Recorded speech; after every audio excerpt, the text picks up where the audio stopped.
All right, let's fucking do it.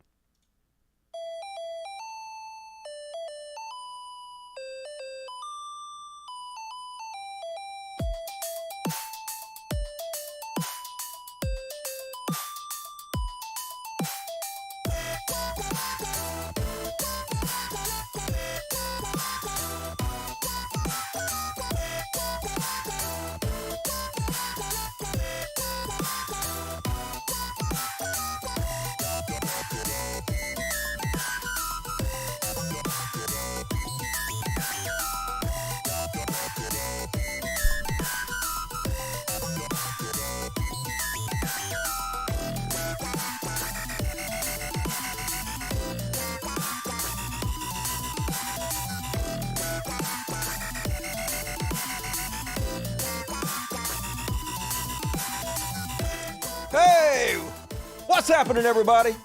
Welcome to the greatest show. I'm your host, Dusty Smith. Thank you for joining me tonight. Do I have a good show tonight? Hell yes, I do. You guys know I would tell you otherwise. I don't lie about this sort of thing. It's only been 4 days since my last show, and holy God, look at all this stuff I have to cover. Going to be a very rapid-paced show tonight. We're going to do what we do here on the Cult of Dusty. And thank you for joining me tonight. It is my birthday. Fuck yeah, 48 years old. I made it, motherfuckers. Feeling no pain. Feel pretty good. It could definitely be worse for pushing fucking 50. Hell yeah. And all this, like I'm thinking back to when I was like 20. And I think like if I were to see myself now, I'd be like, okay, all right, if that's what he looks like, if that's what he's like at pushing 50, I think I'd be okay with that. So it's all good. I definitely appreciate you guys tuning in on this special birthday episode. I got a nice birthday card here. Hell yeah. From Stephen and Pamela. All the best to you, Dusty. Celebrate big and enjoy your day, Pamela. So appreciate you guys sending that to me. That was very kind of you. And if you guys want to support me on my birthday, please be sure to get your super chats in. It's the lifeblood of the show, the super chats. I read every single one of them at halftime, and then the rest of them we read at the end of the show. So great way to immortalize yourself forever and ever and ever. Amen. They're going to be reading this, going to be watching this show in like a million years, and they're going to see you, and you're going to be immortalized. So do it to it. And also, like, if you want to support the show, please consider supporting on Patreon. We have another episode of the After Party with Dusty Smith out on Patreon. So for those of you who are jonesing for even more Dusty content, I got you covered. There's like at least 12 episodes of the After Party on there exclusively for your patrons. And there's like a bunch of other shows that you guys never got to see while I was banned. So lots of exclusive content. Please support the show if you're able to on Patreon. I would very much appreciate it. And get in early and often so you can tune into the After Party tonight. You know you want to do it. It's the best party in town. But hell yeah, got to go ahead and get the show started, because if we don't get it started, we never get it finished. It's going to be a good one tonight. So I know we usually open our hymnals to page 1, but tonight I have a new segment. It's crazy how many of these there have been this week. So a new segment I like to call Who's Raping Your Children This Week? And yeah, it's terrifying that I have so many to cover. I literally had to create my own category for this crazy bullshit. So let's just go ahead and get started on it. A former Alabama police officer has been arrested for several child pornography charges. Say hi to Officer Aaron Flint, who is actually facing 25 possession of child pornography charges, unless there's a computer glitch happening here, and it's not, folks. And you're going to be shocked to find, shocked I tell you, prepare your shock face, that 0% of these people I'm about to show you tonight are drag queens. I know, how could this be possible? But it is. And next up, Maryland man arrested for painting groomer on library doors is now also charged with child porn possession. Yeah, every accusation is confession, folks. All the people running around trying to distract you with drag queens and gay people being groomers. Many of them fucking pedophiles themselves. And while they have the populace distracted with other people that are not actually harming kids, it takes the spotlight off of them and allows them to do their dirty deeds in the dark. Which is what they're all for, and they get plenty of aid and assistance from lots of influencers. We know who they are. We're not going to mention them. Washington, D.C.'s WTOP News reports a former Prince George County, Maryland public school librarian, a librarian who was spraying other libraries because he didn't like the kind of books they had, I guess. Super cool, dude. Why do they always look exactly like you would expect fucking pedophiles to look? You know, I don't want to judge a book by its cover, but pedo. Public school librarian arrested on vandalism and hate crime charges last year is now also charged with possessing child pornography. Shocker.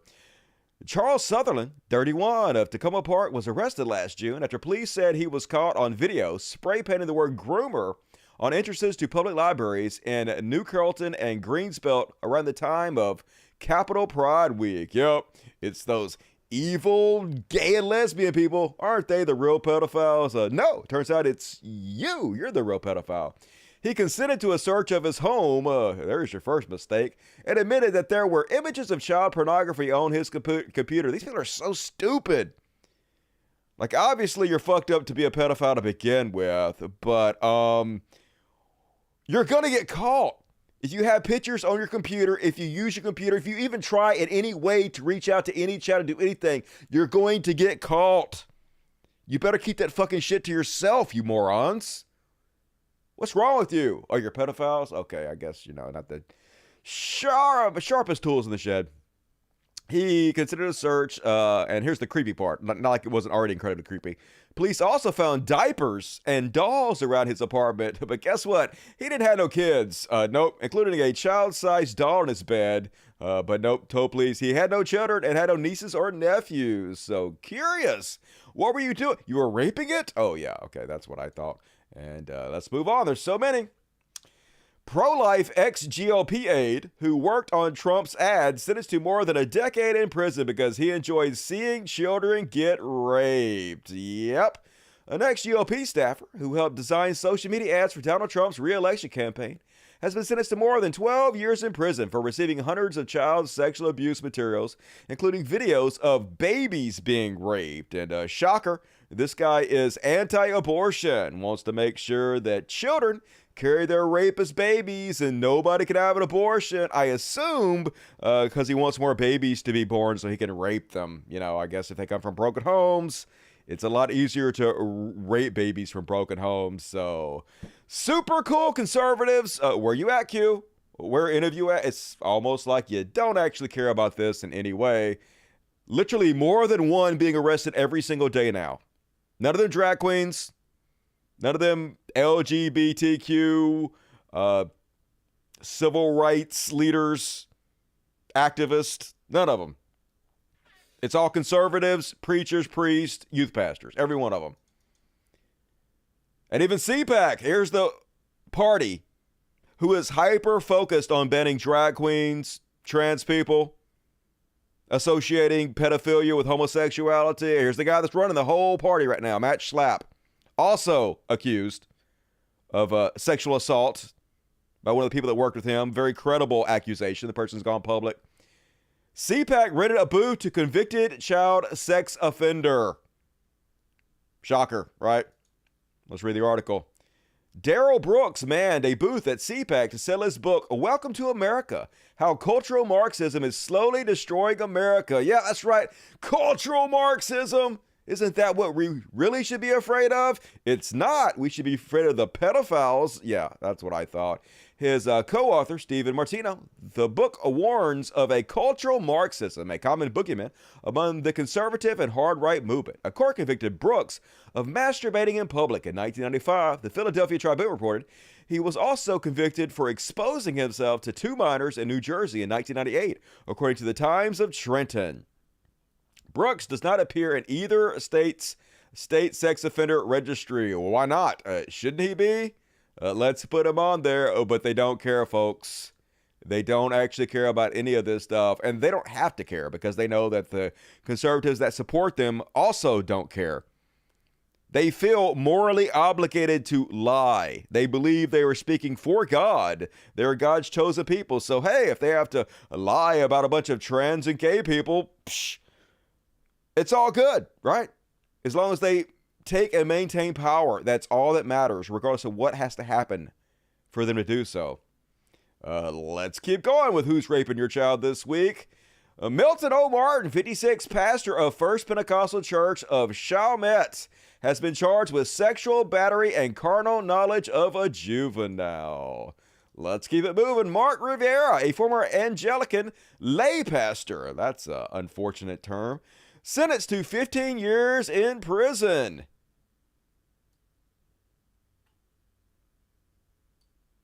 Granted Rivera the minimum sentence for his crime. Of course he did. Raped a 13-year-old.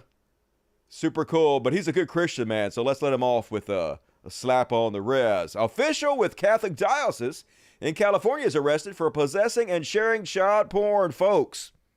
These are new ones since Monday. This is 4 days worth of pedophiles being arrested here, folks. Imagine if this was a year's worth of drag queens or trans people doing this. They'd be rioting in the streets, folks. They'd be putting them to death. But crickets, abso-fucking-lutely crickets from conservatives.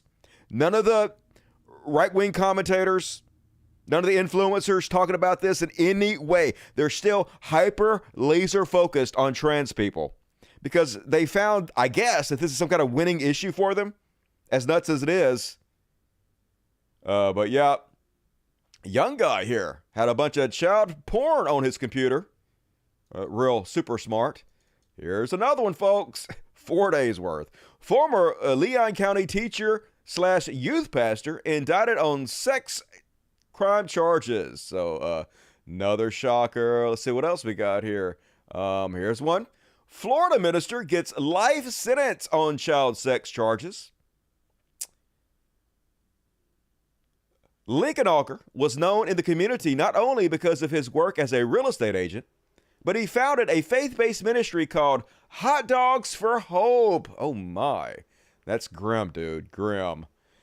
Which provides food and laundry for the homeless population of Jacksonville. He was also involved with other local organizations and churches. When confronted by the boy's mother, Lincoln Auger apologized and said he had fantasies about being with boys, according to the police report, adding that the mother should believe everything her son told her about the abuse. According to detectives, he also told the boy's mother he had done worse things to others. I'm sure he has. Look at this fucking creep show.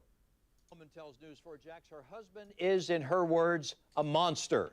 He's charged with molesting a 12-year-old boy. His wife is speaking only with reporter Vic Micolucci about her husband's arrest. You had no idea? I had no idea. And you believe that the allegations are true? 100%. 41-year-old Michael Lincoln Auger is a real estate broker. He was also active in several local churches and ran a ministry called Hot Dogs for Hope, which fed and clothed the homeless. Police say he resisted being arrested, and that's why his mugshot looks like what you're seeing behind me. Just saying, I usually am not for police brutality, but in this very rare situation, I'll allow it. Lincoln Auger appeared in court today and asked for a lower bond so that he could get out of jail. News4Jax reporter Vic Micolucci was in the courtroom. Of course they did, folks. And like I said, folks, this is 4 days worth. It's just insane. Remember Q was telling us how any second now all these pedophiles are going to be arrested, and now all these pedophiles are being arrested, and crickets. They're not mentioning anything about this because it's not Democrats. They don't actually care unless it pushes their political ideology. Not hearing any of them talk about it. And here's a hero calling out the problems.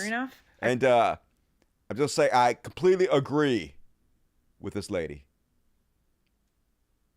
I've been down a rabbit hole all morning. I want to see state legislatures across the country introduce bills that say children under the age of 14 cannot step foot in a church. And in order for them to step foot in a church, they need to attend a grooming awareness course. An article popped up that said the Catholic Diocese of Sacramento is declaring bankruptcy. And my first thought was, oh, great, not enough people are attending church. Maybe this is the end of organized religion. Started looking into it. It's not just Sacramento, it's also Santa Rosa and San Diego. And the reason is that Gavin Newsom opened up a 3-year window of time where people could file sexual abuse claims against the church and ignore the statute of limitation. As a result of this, and all the claims that have been filed, these churches are declaring bankruptcy because they cannot afford to pay off all these claims. And I looked into it more, and there are 26 dioceses across the country that have declared or in the process of declaring bankruptcy because they cannot afford the claims against them. And I found this article from 2018. I can't find any later numbers that says the Catholic Church has paid nearly $4 billion in sexual abuse claims.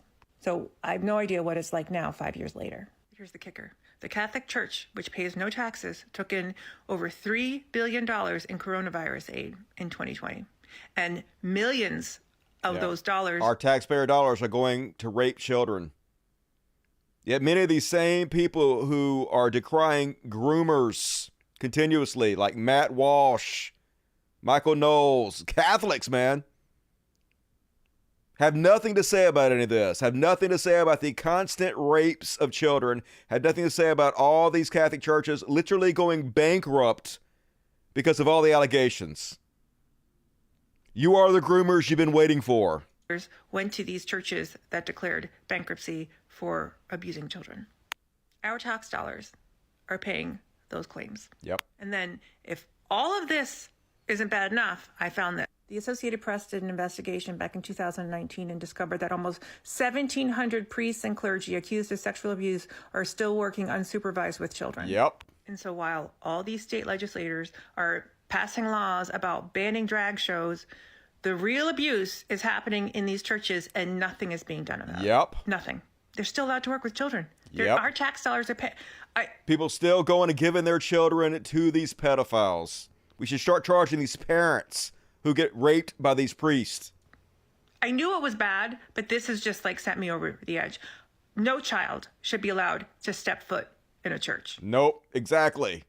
Without some kind of, like I said, class. Letting them know exactly who they can tell if they're groomed or raped or even have any inclination that might be happening. Should absolutely be mandatory. Where you at? Where you at, Proud Boys? Where you at, Q? Where you at, Shoot? Where you at, all of you? Well, I know where you're at. You don't actually give a shit about any of this. You're all fake. You're all nothing but goddamn bigots. But at least, hey, they're tackling the tough stuff here. Tennessee's new anti-drag law could subject performers to up to 6 years in jail. They just passed this, folks. Super cool, Tennessee. Really protecting those kids, aren't you? No, you're not in any way. This is time for heroes to step up. Straight men and women to start going to Tennessee and performing in drag. Country music singers need to go up on stage and drag. We need to call their bluff. And when they only arrest gay people, then we can sue them for civil rights violations. Step up, Tennessee. And yet, here we are. Here's what they're focusing on, folks. Graham thanks God for a criminalization of drag shows. Governor Bill Lee in Tennessee aren't afraid to be first. And I thank God for that, says Franklin Grand. This week's Governor Lee signed a bill into law that makes Tennessee the first state to put severe limits on drag performances. It criminalizes performances that take place in public, where they could be seen by children. It should be a crime. Why? Here's the freedom lovers for you, folks. You know, what should be a crime is you conning people out of money in the name of God and being tax-free while you do it. That's what absolutely should be a crime. This week, Tennessee also became the latest state to totally ban gender-changing surgeries and hormone treatment for youth. The medical industry is scarring children through these treatments that are so dangerous. Thank you, Governor Lee. God bless you, yo. What's actually scarring these children is telling them from birth that they're bad and sinful and wrong, and they're going to be tortured forever and ever in an ever-consuming hellfire if they dare question or leave the cult they were raised in. That's the real child abuse.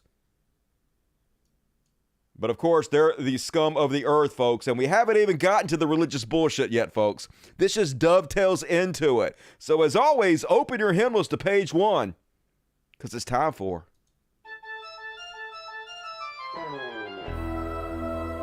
Get it, boys! Religious bullshit. What? Religious bullshit. What? Religious bullshit. It's time for religious bullshit. Everybody, it's time for religious bullshit. And starting us out on tonight's religious bullshit, here's an awesome meme because Christians are great at logic. Here's the kind of thing they put out to own the atheists. So, first off, it's a drawing, and it's a bunch of religious people standing side by side pointing at atheists. Because you know how religious people love to stand side by side with each other and hash out their differences. Don't history teach us that?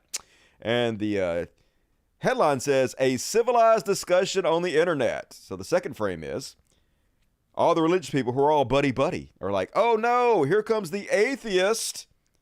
And then, of course, atheists all screaming the same thing. Sky Daddy, prove it. Persecution, crusades, default position, tax the churches as they poop on everything. And I can't help but, as always, agree with Dark Matter 2525 here. Ah, yes, another perfectly accurate Christian meme that depicts all religions getting along just fine, and only atheists as the unreasonable ones. Certainly nothing outrageously stupid about this, and nailed it. Religious people have been killing themselves since the beginning of humanity. Extremist religious people blowing themselves up, flying buildings into plane. Extremist atheists making... Shit, I switched over or something. Sorry, I fucked over. I fucked up. Sorry. I got it now. Sorry, I clicked on the wrong thing. It doesn't matter. You can see the thing right now. Extremist atheists, we make YouTube videos. So I misclicked it. I know. Thank you. I misclicked it. Anyway, you see it. I described it to you perfectly anyway. That's the beauty of this whole show. So even if you don't see it, you have to listen to my beautiful voice accurately describe it in every detail so you didn't actually have to see it. So win-win situation for all of you. And then on religious bullshit. Prepare to be happy, folks. Guess who's back? Blobfish is back. And I think I speak for all of us when I say, wow. And this is actually a real scary clip. Somebody sent me this clip and I saw it all over Twitter. They just going nuts with the stochastic terrorism now, folks.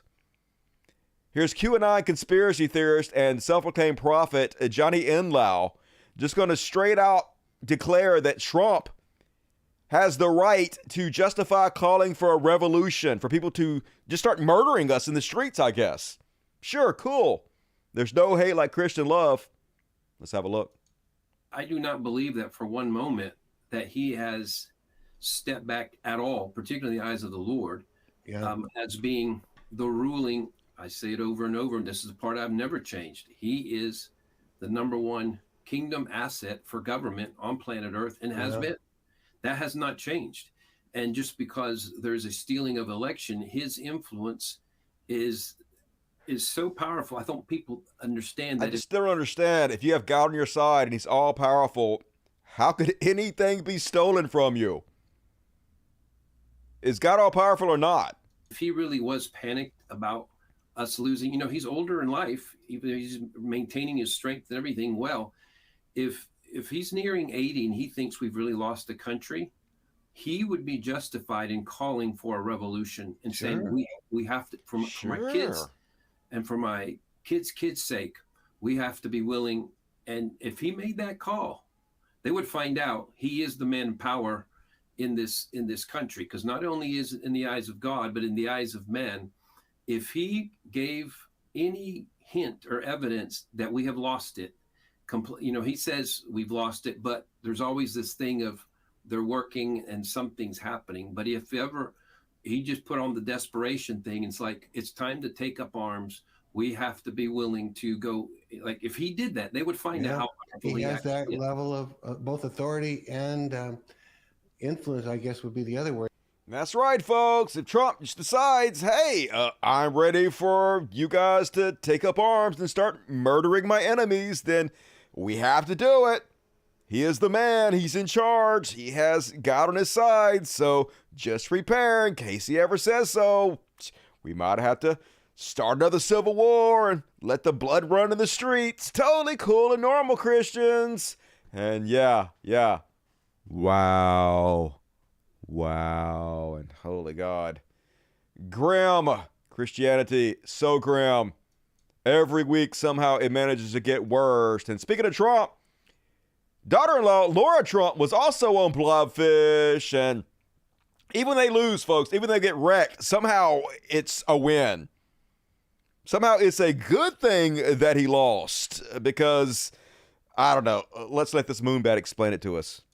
A lot of people were very frustrated, I think, with the outcome of the 2020 election. Yeah, losers. But oftentimes, we don't know God's plan in our time and in the time we want to see it. Yeah, nobody knows God's plan because God doesn't exist and neither does the plan.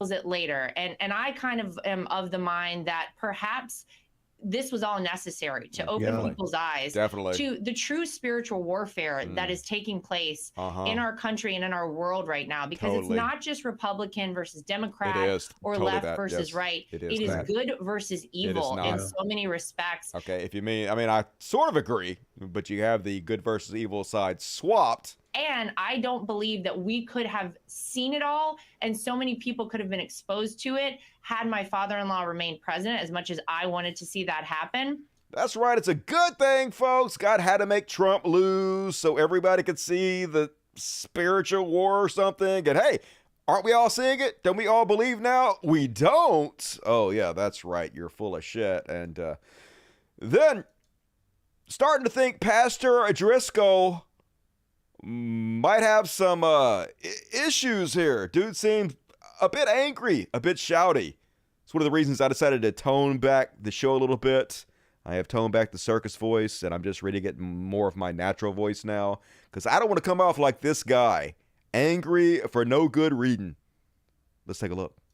There is a God. He sends down fire from heaven in the days of Elijah. Okay, that guy seems like a fucking dick. I don't think I want to worship him. God preserves a remnant to God preserves a remnant to bring a revival. That's the story of Elijah. There's always a remnant. Paul quotes this in Romans. There's always people who do love Jesus, who do believe the Bible, who do hate sin, who do know the difference between the Holy Spirit and unholy spirits. They do know the difference between a male and a female, and truth and lies, and light and darkness, and heaven and hell, and repentance and tolerance. And Elijah feels like he's alone, but he's not. You feel alone, but you're not. There are days that he is exhausted, he is overwhelmed, he is frustrated, and he is discouraged, as you will be. And God comforts him, and God restores him, and God resends him back into the fight. I am telling you that God will not be deceived. Everyone will reap what they sow. We want to sow into the kingdom of God. We want to sow into the gospel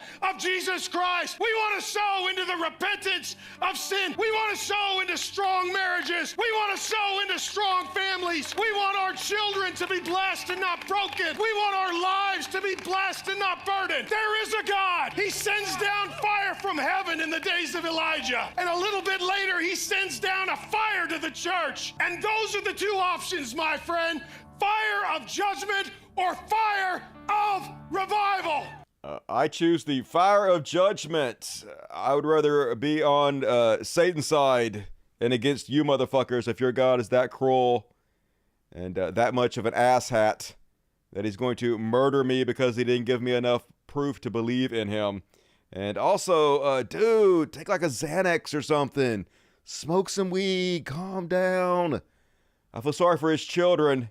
You know, this guy beats the shit out of them. Allegedly, according to what God just... What's that, God? He does beat his children? Okay, like, I'm not saying this. God told me that he does. So don't sue me. Sue God. And then you got to prove, like, if you're going to sue me, you got to prove that God didn't tell me that. And first you have to prove that God doesn't exist or something. So good luck. Good luck, Pastor Mark Driscoll, beater of children. And then, on religious bullshit, what does Christian nationalism look like? Well, once again, it looks like another angry dad. Let's have a look. And Jesus wants all of his enemies footstooled underneath him as he's reigning in heaven right now. Well, Jesus can get fucked. I believe that Christians are supposed to have power. I believe that Christians are supposed to use power. I believe that Christians are supposed to be walking with Jesus and using God's wisdom as they use this power. Why does God need your help? Why does an all-powerful being need you for anything? Like, you're one of the least impressive people I've ever laid eyes on in my life.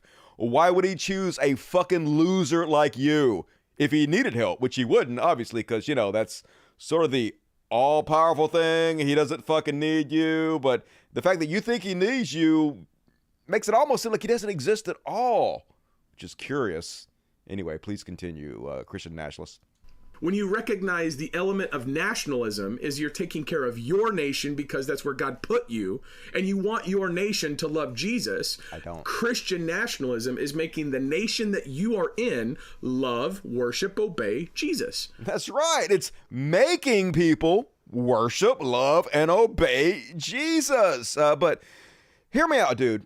What if, and I'm just spitballing here, Jesus wasn't actually the Son of God? Probably didn't exist at all, but if he did, he was just a man, a cult leader. Nothing to do with the spiritual realm, nothing to do with the supernatural whatsoever.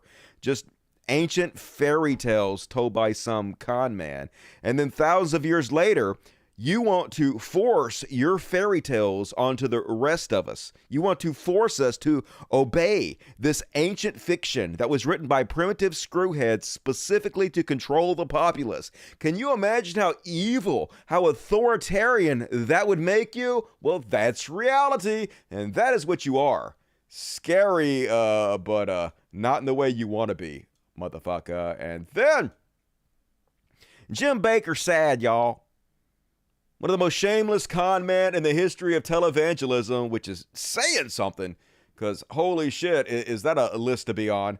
Apparently, he got on social media, which he never does, and he searched his name, and he realized everybody's making fun of him because of his disgusting giant buckets of food, and who could have possibly seen this coming? But don't worry, folks, we're not making fun of him because it's cringy as shit, and he's a shameless con man just trying to grip people by selling them fear, so they'll buy disgusting buckets of food that they'll actually never fucking eat. No, that's not it at all.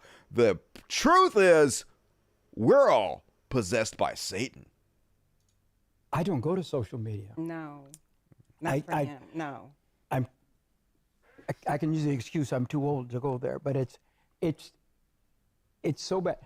And so, but I just wanted to go. It's one of the biggest social media set up. So I heard, Mondo, that our show's on that particular website. So I wanted to see how our show's being handled over there. So I went over there. Put in Jim Bakker. Oh, that's the mistake right there. And, yeah, I try to teach them throughout the years. Never Google yourself. Never check on yourself because they lie. They make things. Yeah, they lie. In between my shows, horrible. It's they quote you, play your own clips. Who, can I say, hate my guts? I mean, there are people who want to destroy us. Oh yeah. And one of the keys, one of the biggest onslaughts, is this. One of the biggest thing they make fun of me about is the food buckets. Your overpriced buckets of slop. Yeah, that's pretty cringy, dude. And, I mean, I couldn't believe it. They have whole websites laughing, mocking, and you cannot allow that stuff in your spirit, though. The thing is, you can't. I'm just telling you, I believe it's satanic. It is. It's satanic, folks. That's right. We're not making fun of him because he fearmongers and cons old people out of their money. Nope. We're just possessed by Satan. Don't think about it. Just buy his buckets of slop. World's going to end any second now.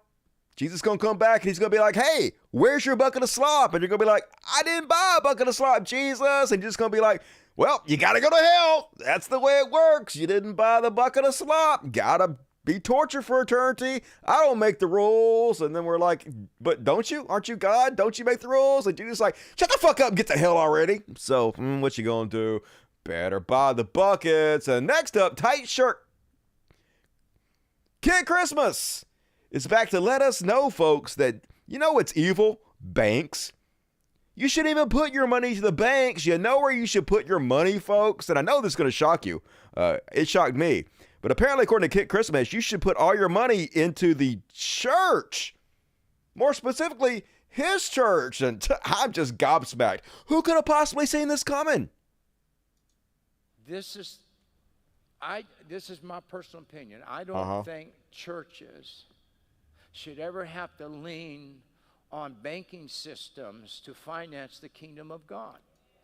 Right. You're right about that. If a church actually was a representative of God who is all powerful, the money would just appear automatically in your banking account. Nobody would have to give it to you. Bars of gold would appear under your bed at night. You would shit $100 bills. You wouldn't need to ask anybody for anything. So is that what you're doing? You're not asking anybody for anything? Christians deposit their money in the wrong places. We're putting it in banks.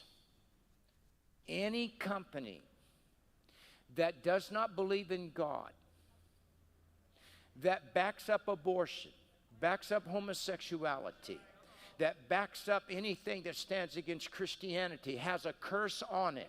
When you invest your money in companies that exclude God, you are planting in bad soil.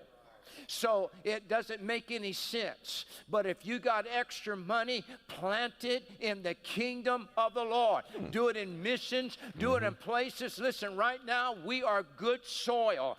If you got $1 million, give it, and God will give you back $2 million. Oh, you say, really? well, that's easy to. Well, if he gives me back $2 million, I just have to give it to the church again. I can't put it in a bank, so what's the point? And God giving me $2 million, if I just got to give it right back to you, motherfucker. Say, I'm just telling you, you cannot outgive God. And this is an opportunity for you, for God to open the windows of heaven over you. Give him your seed and he will give you your harvest. Oh, what an opportunity, folks. I feel so blessed to have the opportunity to give this guy all my money instead of the banks. And, you know, it's amazing how that just happened to work out in his favor. You know, of all the places that God could have told him people should put their money into, somehow it ended up being into his church. That's wild how it just so happened to be in his favor. What a coincidence. Hey, that guy's lucky. That guy's lucky. And then, folks, prepare your shock face. Hillsong megachurch accused of using funds for private jet trips and luxury clothes. 3, 2, 1, shock face. Did you do it? That was fun. Like, I just assumed, we all assumed that this was happening. The Hillsong megachurch was accused of financial misconduct by a member of the Australian Parliament on Thursday. Andrew Wilkie, an independent lawmaker, claimed that leaked financial documents show the church earned 80 million Australian dollars, 53 million more than it reported, as well as evidence of fraud and money laundering, but nothing's going to be done. Because if you're a church, you can get away with anything. Our politicians, our government doesn't even try to hold you accountable in any way. If you want to be a grifter, a con man, if you want to take advantage of people, just do it in the name of God. And it's illegal. You can legally abuse and steal from people as long as you just say it's in the name of God. You commit tax evasion. You can steal all the fucking money you want to, all the millions, perfectly legal. So, like I said, nobody's shocked by this. I'm pretty sure we all just guessed they were doing this anyway. But, yep, at least we have confirmation that they're doing it. And then Marjorie Trailer Queen is back, folks. And want you to know, something must be done to protect the sacred identity of children. Because God made all of us male and female in his image. All right, first off, stop. If God made all of us male and female in their image, doesn't that mean God is both male and female? How is he making female in his image if he's not female? So using the word his kind of goes against the first part of your sentence. According to you, God is non-binary. She goes on to say, my bill to protect children's innocent acts will do that. I urge every one of my colleagues to join me. So your bill bans kids from churches? It makes churches have to give every child a lesson about how to protect themselves from grooming? No, it doesn't do any of that. How does it protect the children? By abolishing health care for trans kids? That doesn't protect children. That does the exact opposite, of course. But they're not about nothing. Fear-mongering. And I guess they think the trans issue must be a winning issue because it's literally 100% of the Republican Party playbook right now. It seems like they have nothing else. Maybe attack teachers. But that also goes hand in hand with the trans panic. So it's all they have. This one issue, that's not even an issue, something they made up, is the entirety of the Republican Party right now. It's really bizarre to watch. I'm hoping it's going to fail spectacularly. I'm hoping this is not actually a winning issue, because if so, our society is much further gone than I even feared. And last up, on the religious bullshit tonight, Michael Knowles is back, folks. We'll cover him a few times. So this guy's basically playing the same playbook of Matt Walsh, right? These are the Ben Shapiro Daily Wire employees. He saw how much attention Matt Walsh was getting with his What is a Woman documentary, with his doubling, tripling, quadrupling down on anti-trans, anti-drag bigotry, which seems, like I said, to be the only issue they're focusing on now. And he's jealous. He's like, holy shit, Matt Walsh is making tons of money. He's getting invited out to Mississippi by the governor to speak and write laws and shit. I want some of that money, so I am going to be an even bigger asshole than Matt Walsh is, an even bigger shithead than Matt Walsh is, an even greater, more vile bigot than Matt Walsh. And I gotta say, it's working, folks. I'm sort of being part of the problem because I'm covering him, and that's all he really wants, people like me to cover him. Because even though we're making fun of him, there's a few chuds that might watch this show, and then anything that people like me hate, they love, because in their mindsets, the only thing that gets them off is for people to be hurt. And so people that are trash, people that are shit, people that are awful human beings attract other people who are awful human beings, and that will reward them the worse they can be. And Michael Knowles is an excellent example of it. Here he is railing against artificial intelligence. Why? Because it's for the devil, of course. Don't even think about it. Let's just listen to this amazing logic. My alternative explanation, hear me out, okay, is what if it is demons? It's not. I don't want to sound like the guy on the History Channel, you know, who says that everything is because of aliens, but, and I don't think everything is because of demons, but like some things are. There aren't. Nothing is. Hear me out. This is why I think maybe, I'm just suggesting, I'm not saying this is what just asking questions, y'all. If you believe that there is evil in the world, I think you have to believe there. Everybody believes there is evil. I believe there's subjective evil in the world, yes. The question is evil personal or impersonal? Evil is impersonal. Evil is just an opinion based on my years of experience and my empathy. And it's different from person to person. Now, a lot of it we can all agree on, a lot of it we can't. So, no, it's not personal. I mean, unless you mean it's personal from person to person and what they believe. Impersonal force, or is it a personal force? Now, it's an impersonal force. It seems to me evil has not even a force. Evil is just a collection of choices, mostly made by human beings. Personality. That's what pretty much everybody for all of human history has believed, including modern liberals. In the past, we call that personality the devil. We call that personality demons. And today, even in our modern atheistic secular culture, we still ascribe personality to evil. We say Hitler is the embodiment of evil. Yeah, or we say, I don't know, this slave owner is the embodiment of evil. So right, but we're talking about his choices. We're not talking about any kind of supernatural entity or force guiding them or making them do shit. We're talking about ignorance and selfishness and the choices that you make because of it, and greed. We talk about the embodiment, the personality of evil. It would seem to me that evil has a personality. Now, the modern libs are wrong in that the personality of evil would be purely spiritual, would not be physical. It's not just an individual person, not spiritual, like a human being. We'd call that person the devil. And what does evil do in the world? Evil tempts us. No. Evil causes us to... No, evil doesn't tempt us. Evil is when you harm other people or animals or things via selfish decisions, greed, pettiness, jealousy, hatred. Suffer. Isn't it so weird sometimes you feel, regardless of what your temptation is, at just the moments of your weakness, that's when the temptation seems to show up. Temptation is no problem for me whatsoever. I have zero problem with temptation. If I want to watch a porn movie and masturbate, I do it.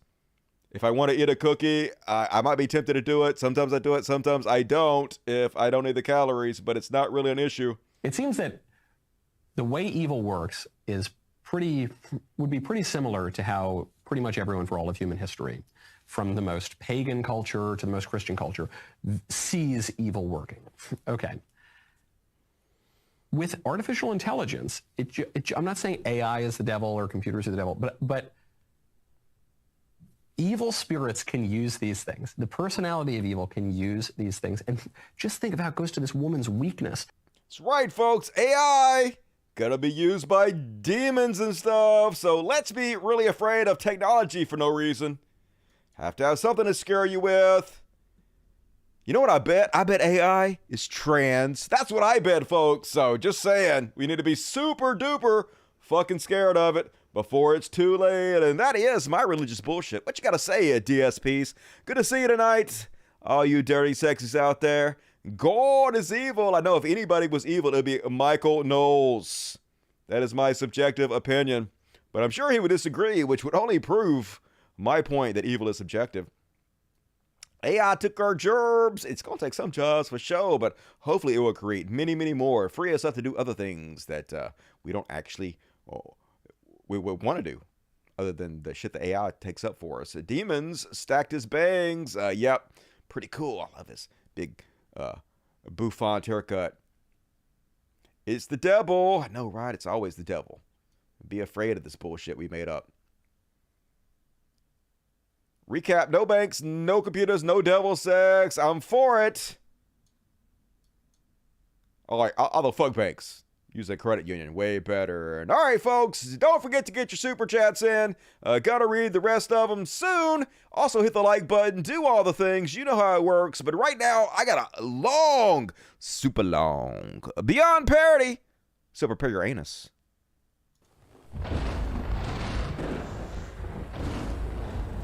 Beyond parody! Hell yeah, Beyond Parody. And first up tonight on Beyond Parody, so this one is satirical, but it just goes to show you how silly the anti-drag argument is, making this illegal in Tennessee. All love it. So this lady went to a drag brunch with her kids to show how evil it is, but this entire video is satirical. She's just joking around about how evil it is, which is pretty funny because obviously it turns out to be a pretty positive experience for the kids. All right, let's watch this video. I wonder if it's going to play from the beginning if I click on it. It's not. All right, let me refresh this whole fucking thing and try it again. There we go. Surrounding children and drag queens these days, I thought I would go all the controversies surrounding children and drag queens these days. I thought I would go undercover and take our girls to a drag show and see what kind of horrible trauma they endure. So obviously I had to dress the part and go incognito. So I basically wore all this sparkly stuff, even my ears to match. I brought some dollar bills to throw their way. I thought that these people were protesting, and I was like, yes, get it, but they weren't actually. If you want to get mad, this is the restaurant that we went to. It's in Oakville on Kerr Street. You want to get mad? We met a friend there who was going to serve as an ally. We made sure to dress the girls up to match the part because they had to really fit in as well. I had to have a drink to be able to get through it because honestly, I wasn't even sure that I was going to be able to pull it off. Anyway, the first queen came out, and how dare she look like that? Like, I mean, if I were to wear that outfit, it would definitely look good, but definitely not on her. Anyway, so the food was good, at least, because the show was kind of whack. I mean, look at this. Look at the moves. Look at everything. We had the girls give some tips because obviously we had to immerse them in the whole experience so we could document the trauma afterward. The queens even brought them up to do like a special little dance competition with another little girl that was there, that poor little girl. And how dare they put sparkles on the girls, making them feel all sparkly and shiny and part of the show. Just not cool. So here they are getting ready for their dance competition. They did a dance to Baby Shark. Ugh, Baby Shark is so like last year. And they just, I mean, they danced around, but they will never get over this later. They'll carry this trauma with them their entire lives. They're the queen dancing around in a circle with them, giving them hugs, and even stealing flowers from our children. What? Flowers? You can tell they hated it, so we'll definitely try church next Sunday instead. Evil! What are they doing to our kids? We had the girls give some... Take them to church immediately to undo the damage. Holy shit. So pretty funny.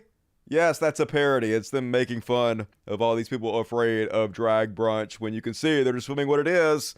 Just kids having fun and normalizing drag. Try to prevent the hatred in the world that's caused so many lives unnecessarily to promote more love instead of division. So obviously conservatives and Christians think it's evil. Always the bizarro world for them. And folks, wait till you see this one on Beyond Parody. Some of you may have seen this person before, but this is fucking glorious. So first off, this is real. Okay, this is not a joke. This is real. So Ben Shapiro has a new employee who is a woman. And folks, it's Fem Shapiro. He hired a female version of himself, which itself is beyond parody. Now, everything she says is beyond parody. We're going to break it down and make fun of it. But the fact this person exists and is an employee of Ben Shapiro itself is completely fucking hilarious. So with that said, folks, I give you Fem Shapiro. You want militant queers. You want people who disagree with you to be so afraid of you that they don't even dare speak, and you want to take children away from their parents. That is what I'm hearing here. This is who Hershey's decided to hire to represent and stand for women in Women's History Month and on International Women's Day. A biological man who transitioned and became an activist in order to make money and create some fake platform to feel good about himself because he hated himself so much because he was a cisgender man. Advertising used to be about promoting a product, not an ideology, but here we are. This is what Hershey is doing. This has nothing to do with chocolate whatsoever. Why are you even doing an International Women's Day campaign? I don't care. The only time I'm thinking about your products is when I am in the checkout line at Walmart and I see the cookies and cream one next to the cash register, and then maybe I'll buy it. You want milk? Well, she seems to care. Says a lot that she doesn't care, but she seems to care. And is that Ben's sister? I don't know. You guys think it's Ben's sister? Maybe. I'm not very familiar. I know it's other sister because she's very popular on the 4chan. They love her feet. But anyway, spitting image. I guess if that is his sister. It might surprise you to hear that this is not his sister. Okay. I didn't think so. I didn't think that was his sister. But it's definitely Fem Shapiro, regardless. And of course, I could have broken down everything she said and made fun of her, but I didn't have to. It sort of just makes fun of itself. The fact that this exists in the universe is mwah, mwah, mwah. 3 Chef Kiss delicious. Definitely his sister. I don't know. Specifically says it's not his sister, so I thought he only had one sister, the rather well-endowed lady who is a horrible singer. Like I said, very popular on the 4chan site. Not that I would ever visit that site for any reason because it's evil and bad. And then, on the Beyond Parody. Oh yeah, David Silverman. Do you guys remember who David Silverman was? He used to be like a leader in the atheist community, a hero of mine. And then he had an affair with his co-workers' wives, and he gave his mistress questionable jobs in the organization, and then he got fired because he did this kind of thing. And then because he got fired, he just felt like, oh, well, I've been canceled, so I had to turn my back on all my morals and everything I claim to believe and become a giant right-wing chud and shill every right-wing narrative that there is because, you know, that's what you do. That's what you do when you feel like a few people on the left sold you out, were mean to you. You just sell out all your values and morals for money. Isn't that what you do? It's not. Well, anyway, that's what Dave Silverman did. So now this chud extraordinaire wants to create a new convention for atheists for chuds.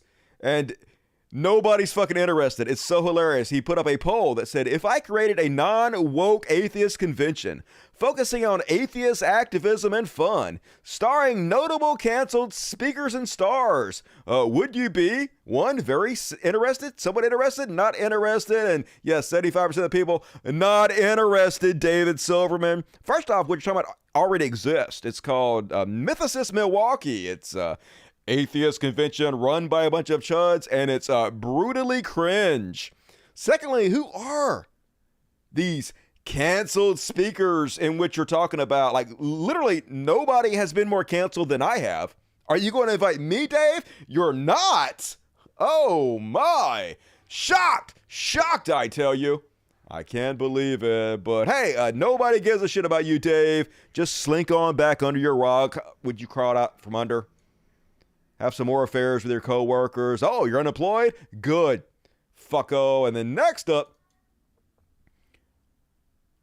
did you guys hear about this one? So apparently there's an anti-gay lieutenant governor from Tennessee, and he'd been leaving some interesting Instagram comments. So here is a clearly gay Franklin superstar putting up thirst traps of his big white ass thicker than a bowl of oatmeal to damn. Anyway, he's like, I really don't care. But he does care. He put in his ass shots. You care. And then Lieutenant Governor McNally says, Finn, you can turn a rainy day into rainbows and sunshine with that big old ass. Nice dumper. I thought you guys hated rainbows. And then he goes on to say, 3 hearts and 3 fires, you fire boy, with that big old booty. And then apparently they've had interactions before because Franklin with this big old dumper says, Lieutenant Governor, you were literally always so nice. Green heart love king. And he's like, hard eyes, not gay at all, folks. It's just totally normal heterosexual interaction from 80-year-old anti-gay conservative politician, Lieutenant Governor McNally, and this gay influencer, right? Yeah, and there he is with his pants pulled down, see his snail trail, and all one will see his dick head, and why you got a garter on? I don't even care. Fittings and shit. All right, cool. And then Lieutenant Governor Nally's like, super look, Finn. Yeah. When I saw this, the first thing I thought is, super look. What a outfit he's wearing there.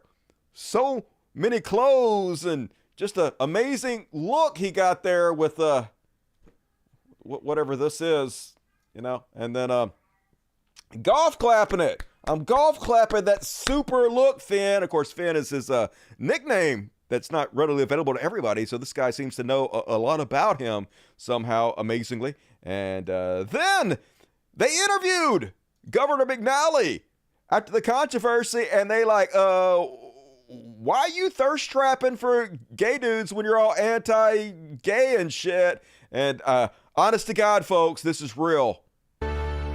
What do you hope comes out of this? Well, I think I'll be all right, stop. First off, good God, dude, you're dying. Go to the hospital immediately. You look like a steam ham. Imagine if you woke up in the morning and looked like this and thought, oh, this is normal. I look healthy. I shouldn't immediately seek help. Dude, you're dying. Okay, please continue. We're careful about using social media. Amid a sudden uproar over his provocative social media interactions, Tennessee Lieutenant Governor Randy McNally sits down this afternoon to answer Phil Williams' questions about the controversy. Good evening, everyone. I'm Rory Johnston. Carrie's off tonight. Now, those social media interactions with a young gay model brought accusations of hypocrisy against the East Tennessee Republican and countercharges that he's become the victim of a left-wing attack. No, well, our chief investigative reporter Phil Williams has covered we made him McNally respond for to more thirst than 30 traps. years, and he has the exclusive details with the man who says his posts reflect his evolving views on the LGBTQ community. Totally. Initially, I was not very kind to that community. You still aren't.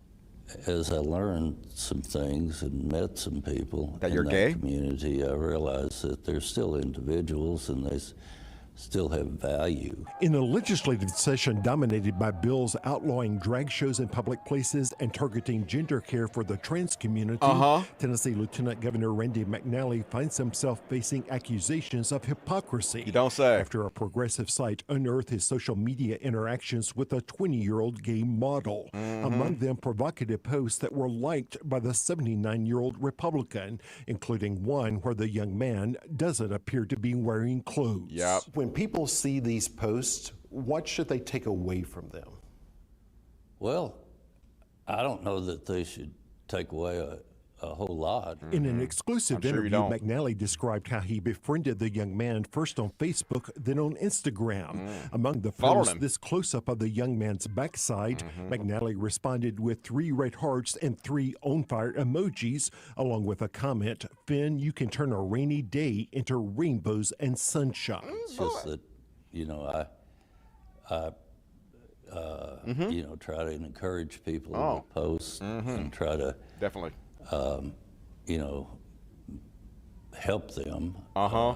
Very helpful. Were you trying to help this young man in some sort of way? Just basically trying to encourage him. There was also this post where the man said he was, quote, "not a whore, but a hoe. One is a slut, the other is a prostitute," adding, "I'm the one that gets free weed for giving," then a reference to a sexual act. And it was liked by Lieutenant Governor McNally. Yeah. I don't know that, you know, a lot of times on people's posts, you see the name and you see what they've written and you just press the button that says like. So you didn't read that post? I don't recall reading the part about the weed. I know that. Well, what about the prostitute?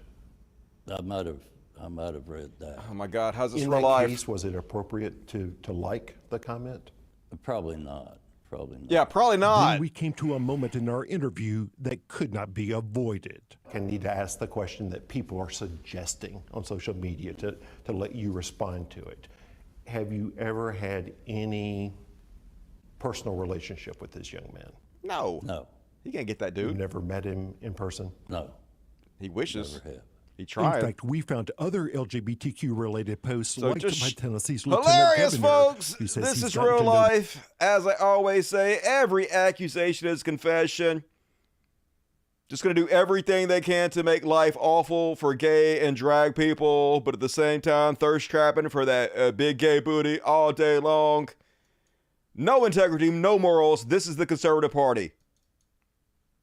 And speaking of which, lies, damnable lies. That's all they have, folks. Here's an account that continuously posts anti-trans bigotry with the title, "Cannot think of a better image of the fight of women against the crazy trans lobby." Okay, first off, stop. What trans lobby? As a person that has a giant viewership made out of trans people, I can assure you these people are not getting together, they're not pulling their money, and they're not fucking lobbying anybody. I think you're thinking of the churches, you're thinking of the anti-gay lobby, you're thinking of literally everything else. Secondly, this is a video of 2 cis women having a jiu-jitsu contest. So, of course, he's going to lie and claim the one woman is trans because she's large. But nope, just outright bigotry. Here we go. Yes, the one woman is very large compared to the other woman, but the little one is badass. She fighting like hell.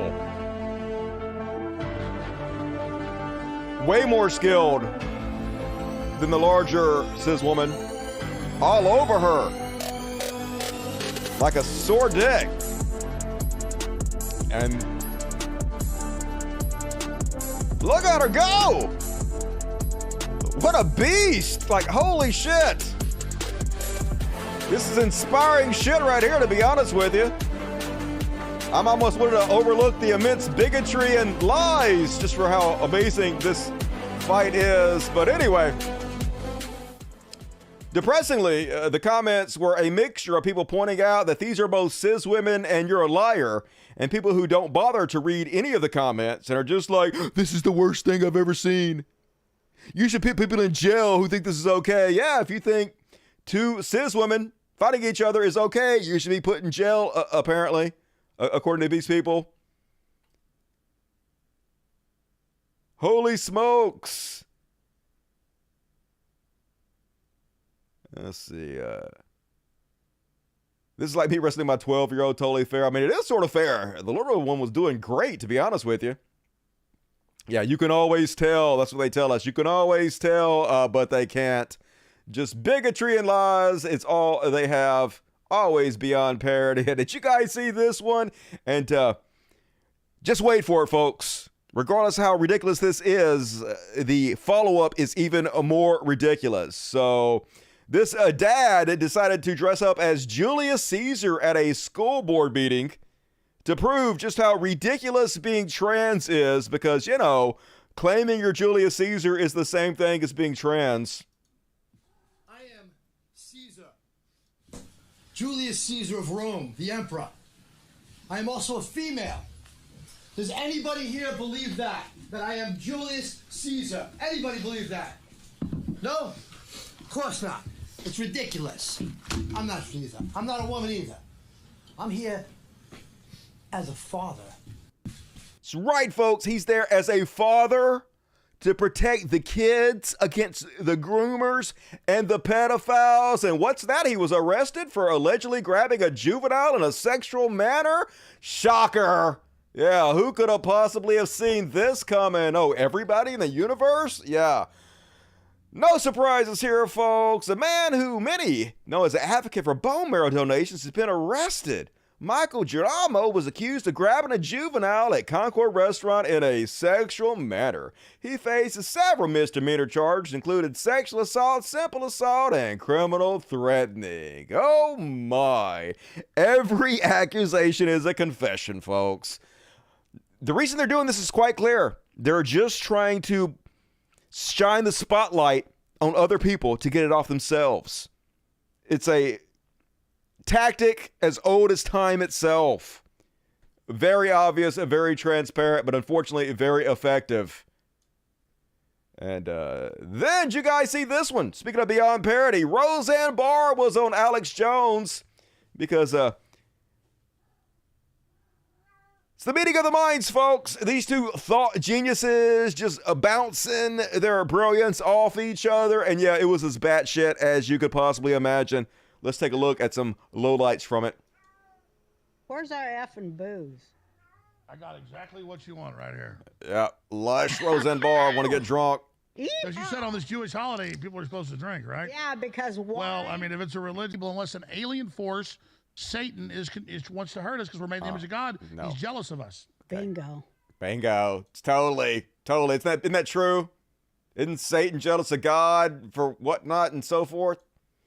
But I wrote this book called Rosanarchy, and you know, of course, nobody bought it, even though I went on Oprah and sucked her ass. It only sold 5,000 copies. Yeah, that's because it's garbage, like you are. Well, we'll sell 50,000 copies. Well, I wrote that book to help deprogram kids from the Harry Potter bullshit. Oh, it didn't sell? But anyway, because my grandson was into that. But anyways, at the end, I wrote this chapter called The End, wherein I kill Satan. Oh, cool. And I tell you how to do it.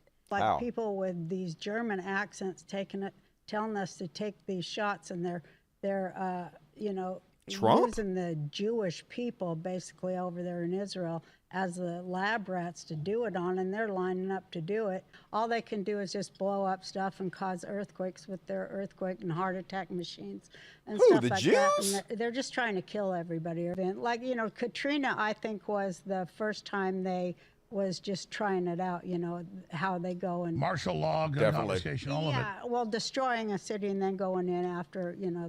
Yeah, totally. Was it Katrina weather weapons or something? Rob, keep going, Roseanne. I know you're never screwing around. You're serious of fucking heart attack. I know that. But so am I. Exactly. Definitely. Both very serious people, Alex Jones and comedian Rosanne Barr. Can't get more serious. So keep going. But we are for God. Isn't that weird that, like, I learned this in such a weird way, because I want to talk about how I was shown this, because I really want people to know this. Cool. The other, it's all about pyramids. Well, this pyramid that they constructed, the money people, I'm talking about the people who own Jews? the world. They forgot, they brought the Nazis over. They took over our government, you know. Did they? With the, look, everybody, this is what I want everybody to know. Every penny on this earth is accounted for, and it all goes back to the Bank of International Settlements. Every penny on earth is accounted for in Bern, Switzerland. Who runs that bank? Well, if you look at them castles in Switzerland and where they came from, which was Babylon and Pharaoh, you see, this has never stopped. Switzerland, the Templars, and the, who became the Jesuits to launder that money of all the wars they cause and start, and the BIS decides what wars are going to go and what they're going to fund. All this control is an attempt for Satan to regain what he lost. But he's already, I just want people to know, he has already been defeated, and God has already won. It's just you have to pick your side now. Okay, well, if that's true, I pick the devil's side, to be quite honest with you. Because if this has already happened if God's all-powerful and he's already decided what's going to happen, then why is he going through all this pageantry? Why is he letting the devil hurt people, destroy society, kill, maim, rape people when he's already been defeated? What is the purpose of this? Just some kind of silly entertainment for the all-powerful God to watch our suffering and misery when he's already decided how it's going to end? Well, fuck that. I'm on the side of the guy who's fighting against this monster. I'm on the devil's side. In this scenario, obviously, none of this is true. Neither one of these entities exist in any way. But if they did, give me the devil 100% of the time over your evil fucking God. But yep, moonbat, batshit crazy, Rosanne Barr, and this is why she was fired from her show, folks. She wasn't canceled by the woke mob. Literally, the writers on her show, her fellow actors, people that worked with her for years and years and years, said, we no longer want to work with this person. They have a history of making people cry on set about being difficult to work with, and they didn't want to be associated with her anymore. So yes, if you make your coworkers hate you, and they all sign a petition that they will no longer work for you, you're probably going to get fired. If that's cancel culture, then I guess cancel culture is good? And I don't know how well the Russian war is going. Depends on who you ask. Some people say that the Wagner Group is doing pretty good. Some people say they're getting their ass whipped. At either rate, if you look at Russian media, it doesn't seem like they're doing very well, because if they were, it doesn't seem like they would have to lie to people and spread incredibly insane bullshit like this one, where Russian media is claiming that at many restaurants in the UK, they're serving squirrels because that's all they have to eat there because the society has collapsed. Isn't this true, UK? Today it was revealed that some restaurants in the once Great Britain will be serving squirrels. In view of the fact that there are plenty of animals in the parks, so why not eat them? Bearing in mind the food shortage, but they are not backing down from the decisions to help Zelensky to supply weapons. That is, they will eat squirrels, but still supply howitzers, not to get our hopes up about the protest. So, super true and real, Russia. Definitely. They're eating squirrels in Great Britain. I mean, I don't doubt there might be some restaurants there that are serving squirrels like a delicacy. I used to go to Shoney's Big Boy and get me some frog legs, so might have some squirrels somewhere, but just saying, I think they're doing all right over there in the UK. Haven't been over there, but just gonna go down a limb and say they ain't eating all that many squirrels. Can somebody fact check this for me? And next up on Beyond Parody, talking about a Freudian slip, folks. Here's Ron DeSantis, main speaker, exposing the book ban hoax. It's such a hoax, isn't it, folks? Let's see what she has to say about it. I hope nothing accidentally slips. And when the history books are rewritten, what side will you be on? That's right, folks. When the history books are rewritten, which side will you be on? Yeah, nothing nightmarishly dystopian about this, is there? Who's going to be rewriting the history books? Main speaker to Ron DeSantis. Think you just gave yourself up a little bit. Might want to shut the fuck up and sit the fuck down. And then, on Beyond Parody, folks, Kimberly Guilfoyle, who definitely knows what she's talking about, wants the QAnon Sherman to be released from jail. You don't know the QAnon Sherman, the guy that carried the spear and had the raccoon head on, the war paint, famously known as QAnon Sherman. And how new footage that was kept from the public is undermining the prevailing narrative about the events at the U.S. Capitol.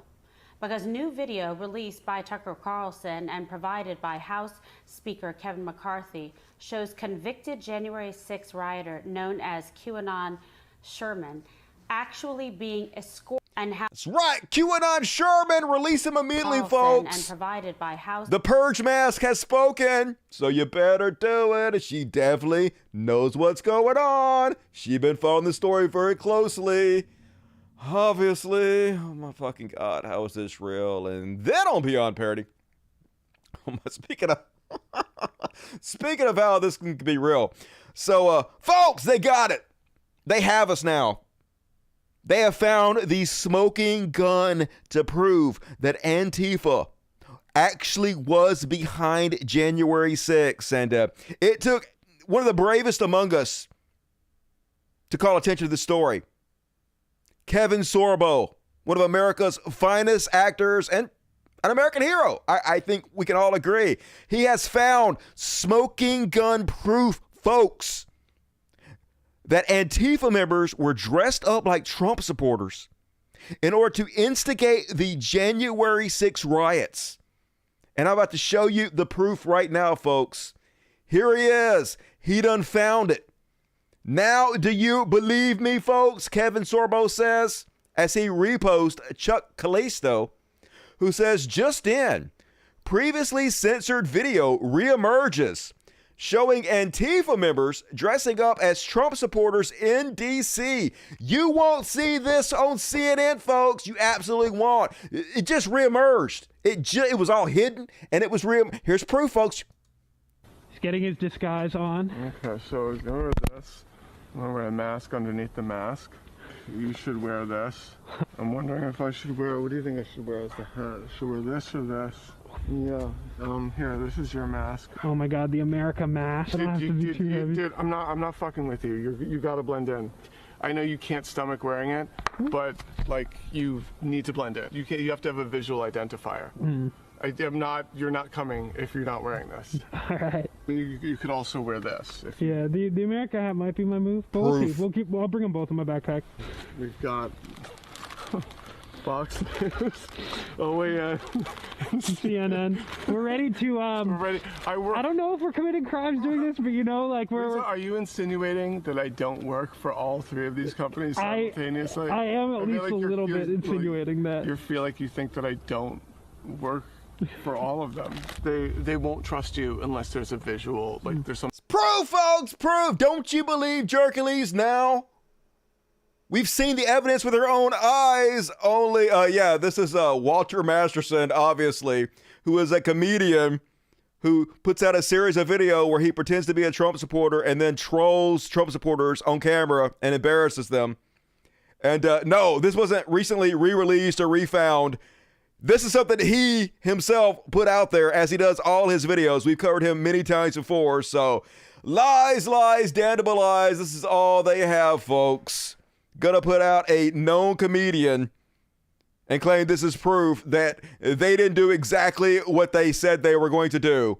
I covered it as they were doing it. They said they were going to try to overthrow the government. They bragged about doing it. They organized, and then they did it. And then they said, wasn't us. They were even cheered on by Kevin Sorbo as they did it. So just shameless. I only wish there was something in your holy books about lying. Too bad. That should be like one of your rules or something, you would think. But oh well. I guess it's a good thing for you. It's not. And then last up on the Beyond Parody. Oh my God. This is the leader of the white nationalist movement in Estonia, folks. How is this real life? A good God. This man don't have any friends? Like, I mean, he a white supremacist. He shouldn't have any friends, but he got to be leading somebody. Did nobody say, hey, dude, you look insane. What is this? I know you cut your own hair, but what is with these squared off points? What is this? I mean, it's obviously a wig anyway, but like, I don't even know what to say about this. He stunned me to silence, dude. Maybe that was his plan. Shock everybody into submission, because God damn it, that's just crazy enough to work. And that is Beyond Parody. What we got to say, DSPs? It's a shrimp. I know, right? Want to poke him in his eyes. The master race. I know, that's just genetic superiority in every way. He cuts his own hair. Hey, I cut my own hair too, folks. Look at this shit. Look, I cut my own hair. Save me $20 in master cuts like every 2 weeks. I just cut my hair right for the fucking show. It ain't that hard. You just kind of style it like you want it, and then you cut the parts that are sticking out. It's not rocket science. Anyway, inbreeding, definitely. Jesus wept. Agreed. Master hairdo. Careful scrolling that far down on Twitter. I know, you never know what you're going to find on there. Very funny guy, Walter Masterson, hero. Love me some Walter Masterson. The fact that they're trying to point him out as a member of Antifa who set them up is just par for the course, really. Exactly what you would expect from these liars and con men. It all makes sense because it doesn't make sense. As always, that's everything conservatives do. And all right, folks, get your super chats in. Gonna read all the super chats after the next section. We got one more quick one. Gonna do a very, very short what the fuck section. So let's do it. What the fuck? And first off, on tonight's What the Fuck, did you guys hear about this one? Where apparently some cartel members over in Mexico kidnapped a bunch of American people and killed them. And then the cartels are freaking out, folks, because like Marjorie Taylor Greene going public saying she's going to bomb them and missile them. They're already fighting amongst each other. So the last thing they need is a bunch of Americans pissed off at them. So the cartel literally released an apology letter that was like, oopsies, we didn't mean to kidnap these Americans and murder them. Our bad. And then they turned over all the kidnappers, 5 of them, to the police, just dropped them off at the police station.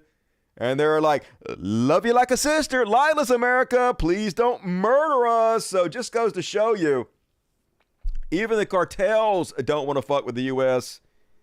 Even they want to stay on our good side. And I don't blame them.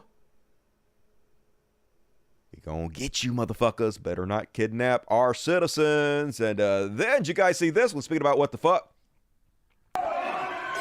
I don't really know what the backstory is too much, but apparently, according to the article, these wedding people were coming in to have like a preparation for their wedding, a rehearsal, and the DJ was too loud, so the wedding venue owner came in with a gun and started putting it in people's face. Seems like a bad idea.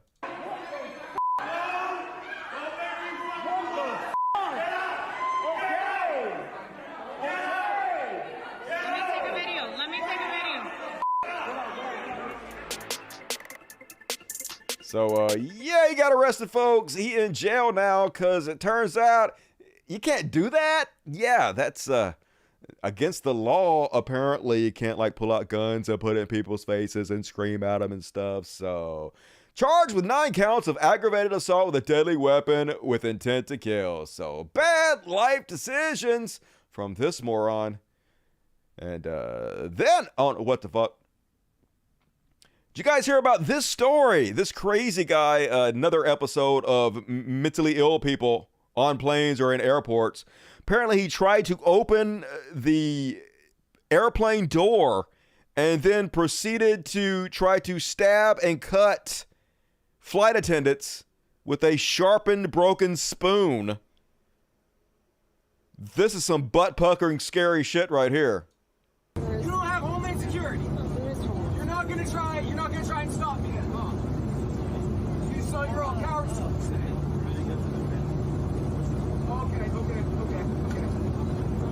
You know what? Because you're gonna see them shoot me down and I'm gonna get back up. Hey, I'm Balthazar. Hey, baby. Hey, Bianca. I love you, Bianca. I'm coming for you. Bianca. No Homeland Security? With Balthazar on the plane? My dad lied to all of you. My father called himself Dracula from the beginning of... Why are you even talking? Shut up, Jason. Just shut up.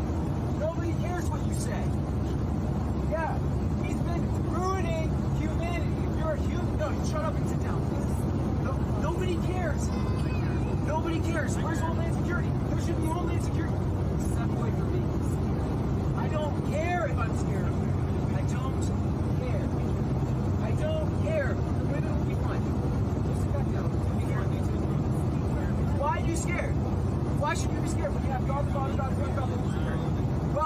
to bring SWAT to shoot me down, because they're going to have to shoot me down today. Remember that. Where are they diverting us? Because wherever it is, there's going to be a bloodbath everywhere. You can run away. You can all run away if you want. If you're men, you can run. I won't kill you. I'm Balthazar. You can put up your hands and say, don't kill me then, or don't approach me, because I'm Balthazar. Wait for it. As renamed by God, Balthazar. Since I'm It gets crazier. Dude, I'm telling you right now. I'm telling you right now.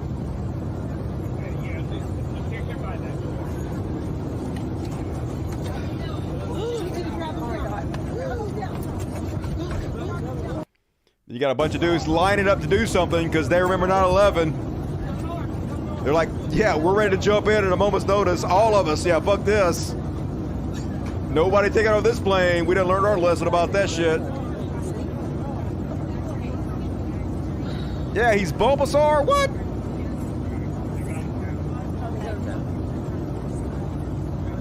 I'm guessing he said Balthazar.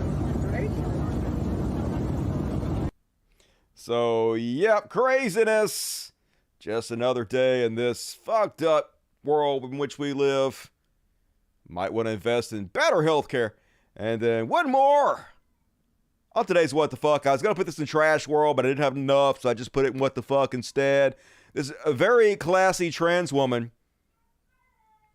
gets ridiculed and harassed while just minding her own business, eating at a restaurant by some Karen. I probably should have put this in the Karen section. My bad. I should definitely put this in the Karen section. Anyway, we've already started it. So let's go ahead and play it. You know I'm a TERF, right? Trans-eccentric, radical feminist. First off, you know I'm a TERF, right? Just out of the blue. No one gives a shit, first off. And secondly, you don't even know what it stands for. Are you a TERF? I'm a TERF. Wow. Would you like me to move somewhere else? I will. No, actually, you should tell me about being a TERF. You're a boy, right? Don't fuck with me, because honestly, I did. Don't fuck with me. I'm literally the one fucking with you. But hey, don't fuck with me. I'd like to see you try. Well, then don't judge me for being a TERF. But you're judging her for being trans. Who I want to be, you get to be who you want to be, right? But clearly she doesn't get to be who she wants to be because you're harassing her for it for no reason. If that's what you want, to be who you want to be, then I get to be who I want to be. Which is? I'm not a witch. You're not a witch. That escalated quickly. You know what? Take your stupid dog, eat your fucking food. Leave the dog alone. Fuck out of my life, okay? The dog's adorable. Because otherwise I have to label you a white racist. I see. For a 70-year-old minority woman. You're a racist. You want your rights? I want mine too. Excuse me. Could you grab the manager, please? I'm so terribly sorry. I'll never be escalating about trying to get information. I do apologize about that treatment. I do. Yep, drunk, 100% Trump supporter Republican. Just trash humans. Hate their lives. Got to make everybody else as miserable as they are. So I would say find out where they work, name and shame, but probably on Social Security. So not going to matter, but whatever. At least we can use them as an example. And folks, please consider becoming a patron. I don't sell anything. I don't con anybody out of money. I just make extra content for people that want it. And I have an after party tonight. We have like 8 after parties, several unaired shows, all kinds of exclusive content. So for my birthday, hey, if you want to give me a birthday present, an excellent way to do that would be to please become a patron. I need all the help I can get. I'm trying to help out all my elderly family members and run an animal sanctuary. So if you love the show, please consider chipping in whatever you can. And hey, as a bonus, you get tons of exclusive content. And you can take out me tonight at the after party. We have like a 20-minute Elon Musk section to cover. You're not going to want to miss that. All kinds of hijinks. So please jump on Patreon. There's a link in the description of this video right now. Click on the description of the video. Click on the link. Sign up for my Patreon. Plenty of time before the after party starts. And all right, let's read the super chats. If you bet out, please hit the like button. Oh, Merrill, happy birthday, my man. Hey, I appreciate it. I'm having a great one so far. Thanks to you guys. Keep it lower. Happy birthday, Dusty. Here's another 48 years. Hell yeah. I'm going to live to be 200, so only a quarter way through. Happy birthday, brother. Appreciate it, Rozzy Smith. Good to see you tonight. Celebrate the first super chat from Rozzy Smith. Celebrate holiday. Bob Hawk. Happy birthday, Dusty. I'm lounging about with a tender ball bag. Vasectomy done. I'm 3 smart ones and have retired before I have a dumb one. Yep. Don't blame you. Ice those puppies down. Hope you feel better. And Ricky Bobby, I don't know what to do with my hands, but $50 is very generous, Ricky.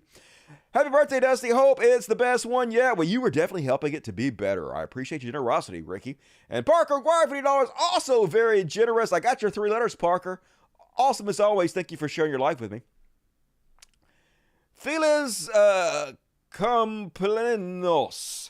Esper que todos te vaya bien. Te mando 50 por mi peragano hora. Espero cambiar mi carrera. Soy muy pronto. Espero regala más. Let's see if you can read this. Lots of love. I can sound out the words, but I assume you said, happy birthday, Dusty. You are the best looking 50-year-old dude in the history of mankind. Right? I'm pretty close. I gotta be. Thank you, Parker. Love you. Hologanafu, $5. Have you considered doing a call-in segment? Could be pretty interesting. Could probably use Discord to start with. I've tried to do call-in segments before, and literally nobody calls in. I can't get anybody to do that, so I gave up on it. But thank you. Use my free one to wish you a birthday. Hey, appreciate it. Ideal Parabox. Good to see you tonight. Justin Joseph, $5. 40 ticket birthday was 3 days ago. My wife thinks I'm a fan of yours because we're both Pisces, to which my atheist self says, homie, don't play that. Yep, it's bullshit. You're a fan of mine because it's the best show in the world and you have amazing taste. That's what I'm going with, Justin. Cupid Lover, $5. Dusty, buy yourself a cup of coffee with this for your birthday. Hell yeah, will do, Cupid Lover. I appreciate you. $10 from JJ Reaper. Good luck. Hey, good luck to you, JJ. I don't need luck. I'm good. And Star Shark, hey, my first time catching Dusty live. I have a little money to celebrate. Sorry it isn't more. I'm broke. Hey, it all adds up. Thank you for generosity, Star Shane. Much love, Dusty. Much love to you, Joseph M. Birkenheimer. PH, it's everybody's B-Day. When we get to new Blobfish video, happy birthday. All I got to say is, wow. Urban Moss Files, those Jim Baker bucket meals would light your toilet on fire. I'm tempted to try it and eat it only for a week, but I might die. Yeah, can you imagine how disgusting that is? Especially if, like, you kept it until the end of the world. It'd be unedible. You'd probably die of dysentery. Probably be better anyway. Keeper Lover 1972, $5. God doesn't decide your fate. It's where you're born and your biology. Hell yeah, where you're born 100% decides what religion you're going to be. And my buddy E, my father passed away and left me several buckets of Jim Baker slop. I'm now the laughing stock. Is that true? Have you tried it? Please don't. I love you too much to have anything happen to you, E. Venture Van, yay, finally Friday show. I'll have to catch you on replay. Love you, Dusty. Hey, love you, Venture Van. And E, coming in strong with the socialism. 20 get the subs. Hell yeah, all you mofos better join me tonight on the after party because you have exclusive access to the after party. Just go to the community section of YouTube, and I have left the link for all you Dust buddies so you can join us on the Patreon-only show. E has hooked you up, so be sure to give E some love in the chat. He deserves it. John Blesh, happy birthday, Dusty. Yours is close to mine and close in age. And like you, I still feel pretty good. I feel amazing at 50. Do the keto and lost 20 pounds. Rock on, Dusty. Hell yeah, keto works. And you can even do it vegan if you want to. So amazing. And it scrolled down all of a sudden. There we go. Happy birthday, Dusty. Hey, JJ Rip, appreciate it. I'm having a good one. Big Twitch vibes on that Shapiro chameleon. That's how they're going to try to get the Gen Z. I wonder if it's going to work. I doubt it. She's in her super cool Andrew Dice Clay jacket, though, so who knows. Gwick358, Dusty, get a hold of the leftist mafia. I'm pretty sure they'll put you on. All right, I will try. Isaiah Taylor, $10. Weed helps me a lot with my autism, and I like to watch documentaries about Voyager mission to outer solar system. The images of those planets are truly amazing. Man, science is so cool. I know, right? Way more interesting than fiction. Urban Moss, $5. I want the young twinks DMs. That lieutenant governor has definitely DM'd him. That dude can be a hero for exposing him. They've already interviewed the guy, and he says that he has not had any private conversations with the guys. So I don't think he's lying about that. Sit on a Rose, $5. Dusty, I just watched the fabulous Wesley Snipes and Patrick Swayze movie, Tu Wong Fu. Hey, we're going to cover that in the next section, believe it or not. Will you please watch it and give it a review? I have seen that movie so many times, and we will talk about that soon. That's how synchronicity works. Ray Fuller, $4.99. Hey, $50 from Ray Fuller. That is very generous. You didn't say nothing, and you don't have to. You're an amazing human being, Ray Fuller. Thank you for joining me tonight and helping my birthday be amazing. And Dr. Orangutan gave 5 Cult of Dusty memberships. And holy shit, Yarb gave 50 Cult of Dusty memberships. Wow, you guys are going to make sure that everybody that watches this show is a Dust Buddy, which is amazing. That means all of you can join me on the after party and get customized emojis to spam the chat with. I have the best audience ever, folks. You guys are just really amazing. Happy birthday, Go Dusty from the future land. Hell yeah. You future motherfucker over there in Aussie land. Meldrick, $10. How is Elon Musk, $44 billion, a white elephant, working out for him? Psh, working out pretty good. His Tesla stock has doubled. He's the richest man in the world again. He has plenty of money to burn, and he's using it to massage his ego 24 hours a day and spread right-wing propaganda, so it seems to be doing pretty well for him, unfortunately. Omega, $5. Happy birthday, Dusty. Hey, happy birthday to you, too, when that ever happens. Religion is a plague upon humanity. It is. Let's eradicate it, shall we? And E, another $20. It didn't say nothing, but don't have to. You amazing. Happy birthday. I'm high on key lime crush. I just got this new stuff called Jealousy, and all of you should be very jealous. It's amazing. Fellow autistic woman here, what up? A spectrum's got to stick together. Parker requires $2. Yes, exactly what I said. I know, right? Polly Pocket, $20. Happy birthday. We're the same age. Hell yeah. Hope you are having a wonderful day. Much love, and be nice to penguins. I'm always nice to penguins. I got one around here somewhere. Cute little motherfucker. I can only give you $20. It won't let me. I see you on Facebook as you go if you in JK letting. I can only give you $20. It won't let me. I see you on Facebook. You is go if you. Okay. I don't know what you're trying to say, E, but why won't it only let you give me $20? I don't understand. Something's getting lost in translation. Regardless, I love you. That's the important thing. Lydiana, $50. Happy birthday, you filthy, sexy animal. What? Very generous. Having a great one. Thanks to you guys. I sure appreciate it. Thank you, Lydiana. Have a nice day. Buy yourself something for fun from all of us. I'm going to. I don't know what. What do you buy the man that has everything? But I'll think of something. It'll probably be cat food, to be honest with you. Or pay bills, or maybe get my mom something. But hey, I definitely need it, and I definitely appreciate it. Happy birthday, Dusty. Buy your side. Read that? 20 more. Get the subs from Dead Pirate Tattoo. Is there anybody that is not a Dust Buddy? Holy shit. Hang in there long enough. You're going to get it. So much love in our chat. Love you, Dusty. Happy birthday. Thank you, Weird Thoughts. A Random Gallagher in the derp state. I wish. Seems to be getting worse. And welcome to Dust Buddy. All of you guys. $10 from Stabby Cat have been tuning in and out. But I just heard your birthday. Have a good one, Dusty. You're a legend. Hell yeah. Didn't really do anything today. Like every day is my birthday. Every day is Christmas. But I sure do appreciate you guys helping it be special. And Cody Jago, get the 50 more subs? Is there anybody left to sub? Get the sub too? Good God. This is so amazing. I've never seen anything like this. Already been over 100 gifted subs today. Just unbelievable. You guys are just incredible. Doctors, Critics, Grinding Center, very brunch by. Okay. I'm guessing E is having trouble with his eyeball. He just had like surgery on his eyes. So I'm just going to read between the lines. DCGCVB by. I got you. I got you, E. And Ginny Rude Savage. Happy birthday, Dusty. Hey, I appreciate Ginny Rude. Good to see you tonight. I hope you're feeling well. And thank you, everybody who donated. You guys are so generous. I can't express how much it means to me and how much of a great birthday you're helping me to have. And all of these subs, all the Get the subs are just like mind-blowing. I can't believe how incredible the socialism is working out for all you poor motherfuckers. There's not going to be any dirty, sexy poors left. Going to be all heroes after this show. So that's all good, though. I prefer that. All right, let's move right along, folks. 10 more Get the subs from 2000 Retro Suzuki. Good God. It just keeps going and going. Amazing. You guys are just so fucking awesome. And all right, get your super chats in, folks. Going to read all the rest of them at the end of the show. So still plenty of time to immortalize yourself forever and ever and help the show out. But right now, let's do a little section I like to call...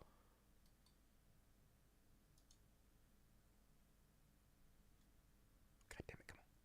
Click it. Here we go.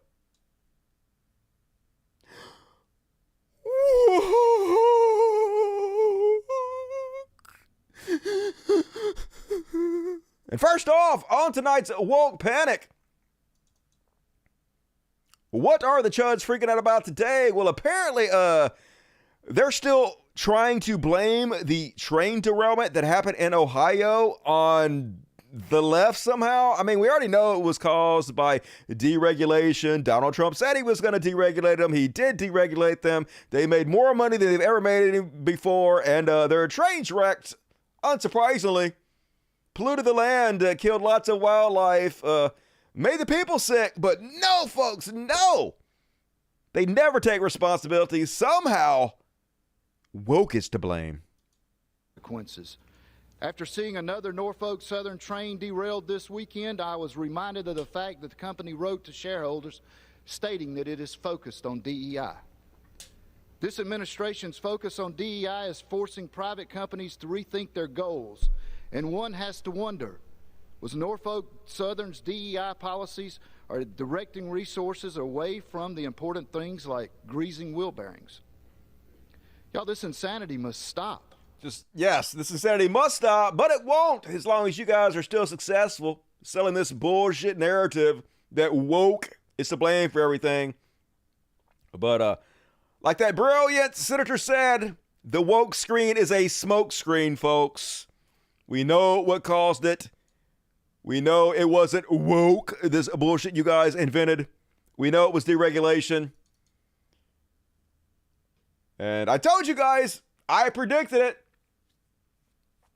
I know what right-wingers are going to freak out about before they even know it, folks.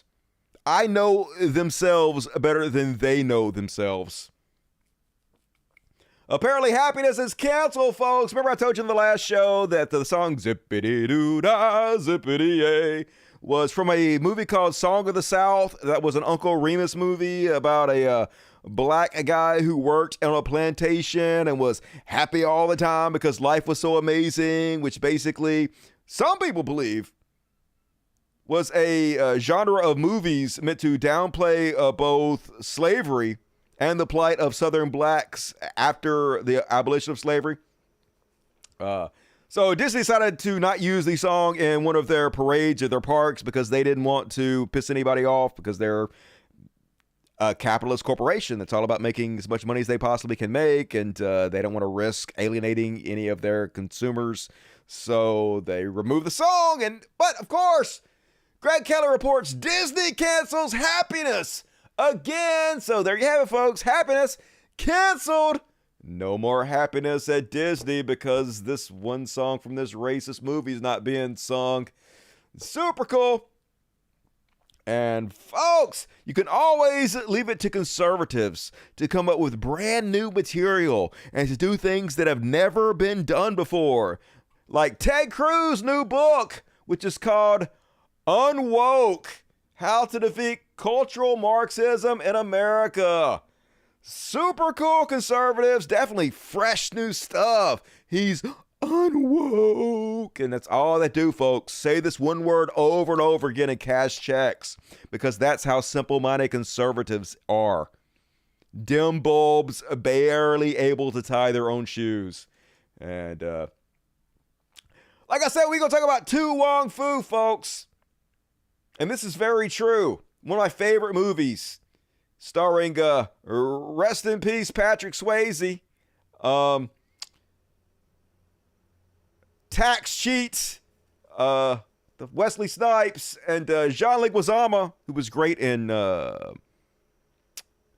Spawn. He played the clown. Remember? Clown in Spawn. Anyway, these three heterosexual men, I'm pretty sure they're all heterosexual, dressed up in drag for the entire movie. Imagine if that movie came out today, folks. Imagine the outrage. The quartering would have 50 videos about it already. Woke Hollywood going woke. They're trying to shove this agenda down our face. And as Supership 79 says, it recently struck me that 27 years ago there was a movie with Patrick Swayze, Wesley Snipes, and John Leguizamo playing drag queens. And if it came out today, someone would be firebombing the theaters it was in. I'm not putting a sensitivity warning on this picture because it's not fucking sensitive. It's a movie that came out in 1995. Things have moved backwards in a terrifying way, and undoubtedly, it would have a 3.0 rating on IMDb, and all of the comments would be, woke, woke, woke. We're tired of this woke Hollywood. This thing they're calling woke has always existed, folks. If they'd have been alive back in the 80s, they'd have been bitching about the hair bands looking like women, right? They'd have been bitching about, and they were bitching, about the first kiss on Star Trek. Well, it's actually the second interracial kiss. Some people think it's the first kiss. Where Kirk kisses Uhura. Remember that? They'd be calling that woke. They'd be calling literally every single thing woke. Aliens. Sigourney Weaver. Badass woman. They'd be calling her Mary Sue. I'm real glad these people didn't exist my entire life. Because I don't know if I could stand it if I had to listen to them bitch about woke for 50 fucking years. Hopefully, this lame-ass trend will eventually end. Hopefully, it'll be such an amazing political loser for them that they will abandon this foolish playbook. But right now, it is obviously all they have. And big ups to hero Melissa McCarthy for pointing this out. She says, you've been entertained by drag queens all your life. Melissa McCarthy wades into drag show debate with post showing Mrs. Doubtfire and Tootsie. Yep, here they are. You've been entertained by drag queens your whole life. Don't pretend it's a problem now. MASH, Monty Python, Tootsie. You guys remember? There literally used to be a show on television called Bosom Buddies about these two men who dress like women so they could live in a female housing unit and save on rent, starring Tom Hanks.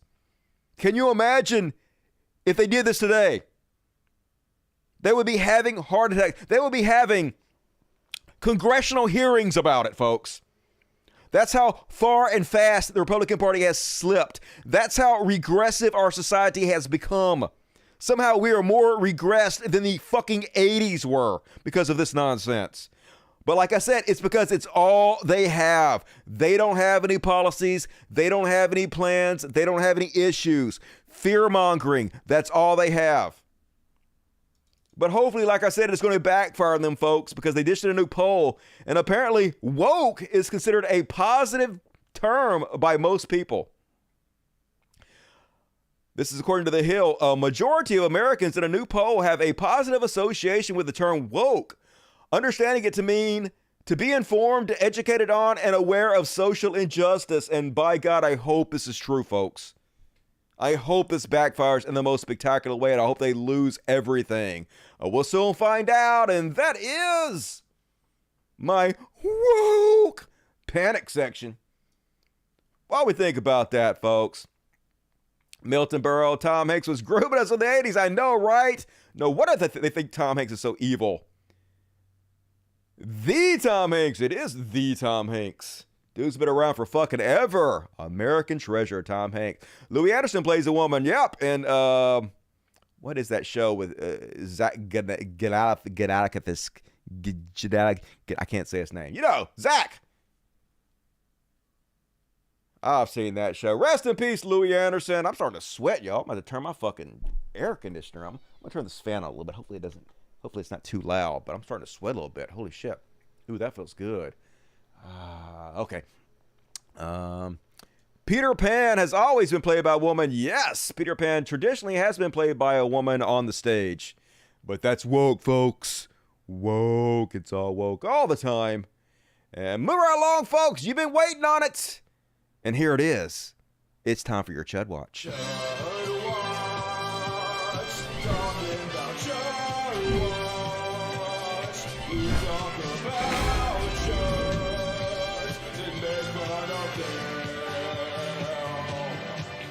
Baskets. That's right. That's the name of the show, Baskets. And folks, shocker, apparently Tucker Carlson hates Donald Trump. But how could that be? He spends so much of his show kissing Donald Trump's ass and pushing his agenda and attacking Donald Trump's enemies. The only way this could possibly be true is if somehow Tucker Carlson is a shameless con man, a grifter, a paid liar who's specifically only in the position of power he's in order to scare and mislead old folks. But that can't be true, can it? Tucker Carlson says he hates Donald Trump passionately.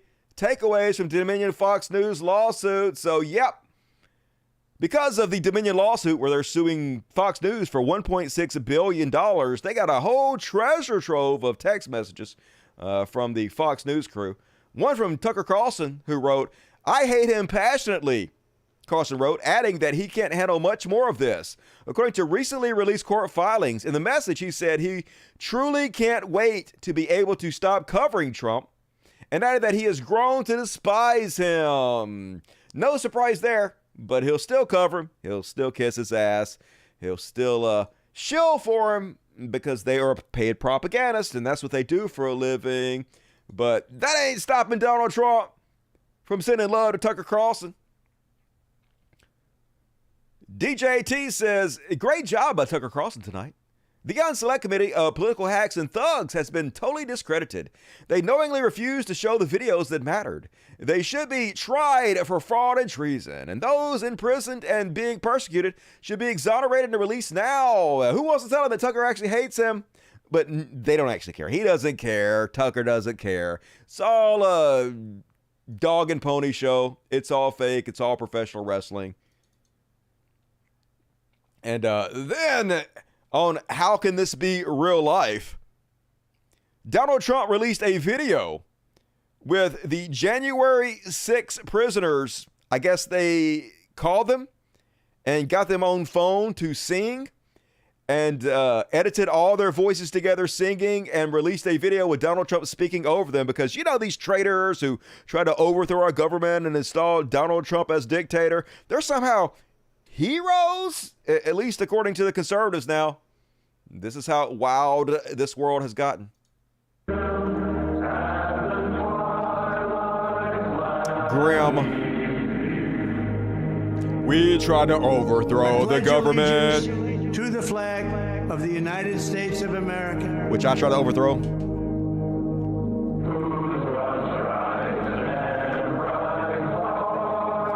We are traitors to this country. We're in jail for a good reason. We deserve to rot here forever.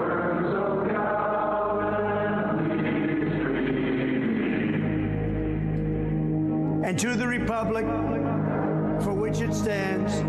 So creepy.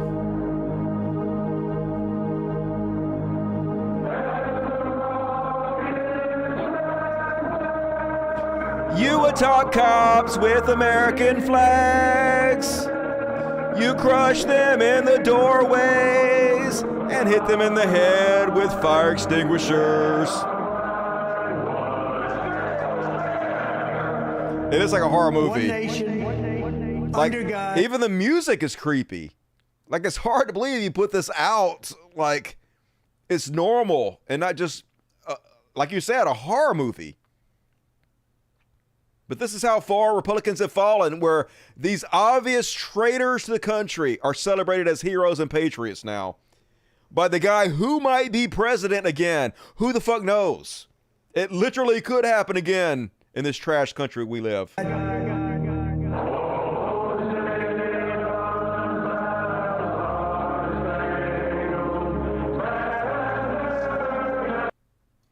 Just creepy beyond all goddamn get out. Holy shit, conservatives. What is your fucking major malfunction? And then, like I told you on the previous shows, folks, Fox News is starting to turn against Donald Trump. So you think this will make them happy, folks? Now, this might be copium. I have no idea. But a lot of people have been reporting on this the last couple days, and it seems like finally Donald Trump might be indicted. It looks like it might gonna happen. Now, I'm not saying he's going to be convicted of anything. It seems like if it's a jury trial, all he needs is one Trump supporter on the trial to hang the whole jury. So the odds of him actually getting convicted to me seem slim to none. I have no idea, but it looks like finally this might be real this time. I know. Not gonna get my hopes up. I'll believe it when I see it, all of that. But it's looking like more of a reality now, and even Fox News is reporting on it. Fox News alert. The New York Times is reporting tonight that the Manhattan District Attorney's Office is likely to bring criminal charges against Donald Trump.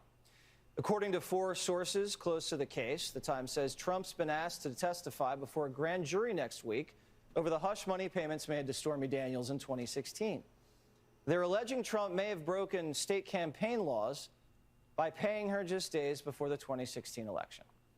According to the Times, this invitation to testify is the strongest indication so far that DA Alvin Bragg is planning to bring charges. I mean, somebody said never going to happen, but I mean, if they're telling Donald Trump to come testify in front of a grand jury, that means they've convened a grand jury to put charges against him. And unless the grand jury decides not to find charges against him, but as the old saying goes, during a grand jury hearing, you can indict a ham sandwich. It's very easy to indict somebody during the grand jury phase. So it seems likely he's going to be indicted for something. I don't know. We'll see. Not making any promises, but like that's where the evidence suggests it's leading. So obviously I'll report on if it happens.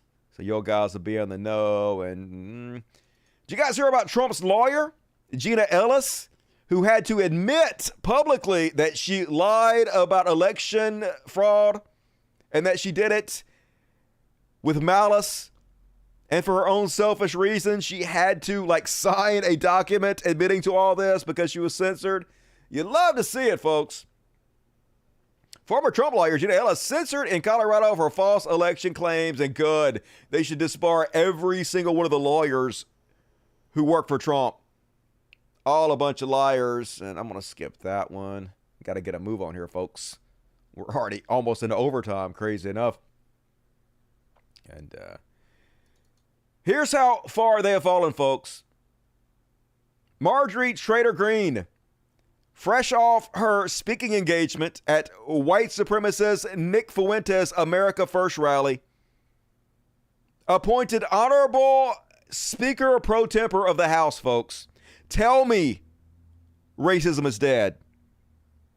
Tell me this is not still a white supremacist government when the Speaker of the House is white supremacist Marjorie Taylor Greene.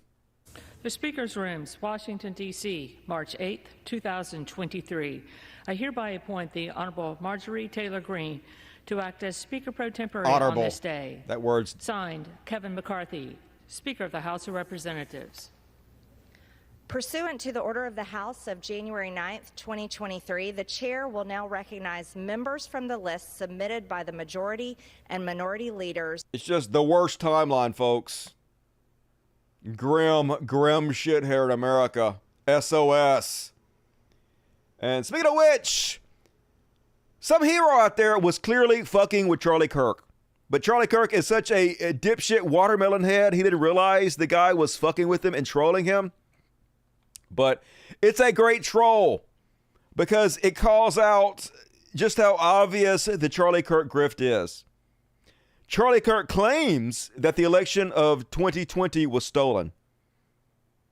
Yet he still wants conservatives to vote. Why would they? Why would they vote if it's fraud? Why would they vote if it's rigged? Well, the answer is obvious. Charlie Kirk knows it wasn't rigged. He knows that they still need conservatives to vote so they can win things. And so here he is trying to weasel out of it and explain it away while this troll trolls him. I listen to your show all the time, and I want to thank you for standing up against the woke Democrat mafia here in Chicago. It's so important. And for saying the truth that the 2016 election was rigged, it was stolen, and that is why... 2020. You said 16. What's that? 2016, right? No, 20. Oh, 2020. I'm No, so nervous, Charlie. I'm so excited to speak to you. I'm so sorry. I like 2020. 16. Yes, the 2020 election was rigged. It was stolen. It was it was stolen, right? And I want to thank you for standing up for that. And that's why when the 2022 elections came around, I told all of my friends and family, I said, there's only one way to stop this woke Democrat mafia, and that is to boycott these elections, because they're never going to hear us if we don't really stop from participating in their lie. It's a farce. It's a farce. And why should we participate? You said it yourself. Why should we participate? Okay, let me tell you why. So I love the energy. You buttered me up perfectly, right? But I got to disagree. He trolled you. Yes, idiot. It is not rational to stop engaging in the civic process that Why? decides who is in charge. Why? Hold on. Even if it is, hold on, let's 1 second. Even if it is rigged, okay? Even if it is rigged. Why would you get involved in a rigged election? Going through a tradition of voting at least opens an opportunity, a chance, a micron that you actually might still be able to have representative government. How? What you are doing, if it's rigged, is a guarantee that you'll never have a voice. No, if it's actually rigged, you wouldn't participate in it at all. You obviously don't believe in it. You don't believe a word you say. You're trying to have it both fucking ways, and it's incredibly transparent. But shameless grifting, that's all they ever do, so what else is new? And even Fox News, folks, has to begrudgingly admit Biden is doing a pretty good job on the economy. Here they are having to sadly report positive job numbers that were unexpected. February jobs number just coming out shows the United States has added 311,000 jobs in the last month. That is higher than the economists were expecting. They were expecting 203,000 as the unemployment rate edged up to 3.6%. So joining us now to break it all down, host of Varney & Company, getting set to start between 9 and noon, and American Built, Stuart Varney. They're real happy about you it. Like this number? Well, I don't necessarily like it. I don't like it. It's typical of a strong jobs. I don't like it. I mean, it's strong. It's great. We added more jobs, but why would I like that? It makes Biden look good. I'm going to skip the rest of this clip because fuck that, but that's pretty funny. And then, Daily Wire host Matt Walsh back to let us all know that, you know what a hate symbol is? The pride flag. Yeah, I mean, obviously it's not a hate symbol in any way, but I have to have something to scare you with, and literally the trans and gay stuff is all they have, folks. They have to repeat the same shit over and over again, make worse and worse accusations, and let's have a listen. Look how weird he is, just sitting there. These people are so strange. Let's just put this plainly. Okay. The pride flag does not deserve our respect. In fact, it deserves our disrespect. It deserves our contempt and mockery. It's just a flag. It is not the flag of gay people, okay? That's not what it is. Gay people in America, they already have a flag. It's called the American flag. It's the flag we all share. What about the Trump flag? Don't Trump supporters already have a flag? Why do they need Trump flags? Do Trump flags now. Or are supposed to share. The pride flag, which was invented by a far-left activist drag queen, represents not a person or a people or a community, but an agenda. A political and cultural agenda. Once again, you're talking about the Trump flag. It always has. It has from the very beginning. It still does now. And today, nearly all of the most depraved and perverse attacks on children, on tradition, on decency, on common sense are happening from the church? Surely he's going to say the church, right? Because as I've very clearly, very detailed documented, it's almost 100% coming from the church, right? That's what you're going to say, Mr. Logic? Are waged under this banner. Oh, you mean the cross? That's what it signifies. Okay? The gay pride flag signifies drag queens dancing for toddlers, males invading women's bathrooms. It signifies castration drugs given to children. It signifies the destruction of the nuclear family. When government officials send that thing up the flagpole or paint its ridiculous colors in the street, you mean the cross? That is what they're promoting. It's what they're advertising. It is the cause they want us to salute. You mean Christianity? Not only should we refuse to salute it, but we should treat it with disdain. We should treat it as a hate symbol because that's what it is. They fly the flag, that flag. Once again, he's definitely getting the pride flag mixed up with a cross or something. I'm not going to play the rest of that clip. He calls that a hate symbol, but whatever. Moving right along. And then here's his little baby brother from a different mother, Michael Knowles, who has seen how successful the Matt Walsh grift is. And he's like, ooh, break me off a piece of that. So he double, tripling, quadruple down with his trans panic, gay hate. Here he is at the Young Americans Convention. Now, even many conservatives accept so-called gay marriage. So-called. And they have to. They have to accept because it's the gay law? Marriage if they accept the illogic of the sexual revolution, which held that all sexual relations are fine and dandy so long as they're consensual. Yes, exactly. All sexual relations are fine and dandy as long as they're consensual. How could anybody have a problem with that? What the fuck?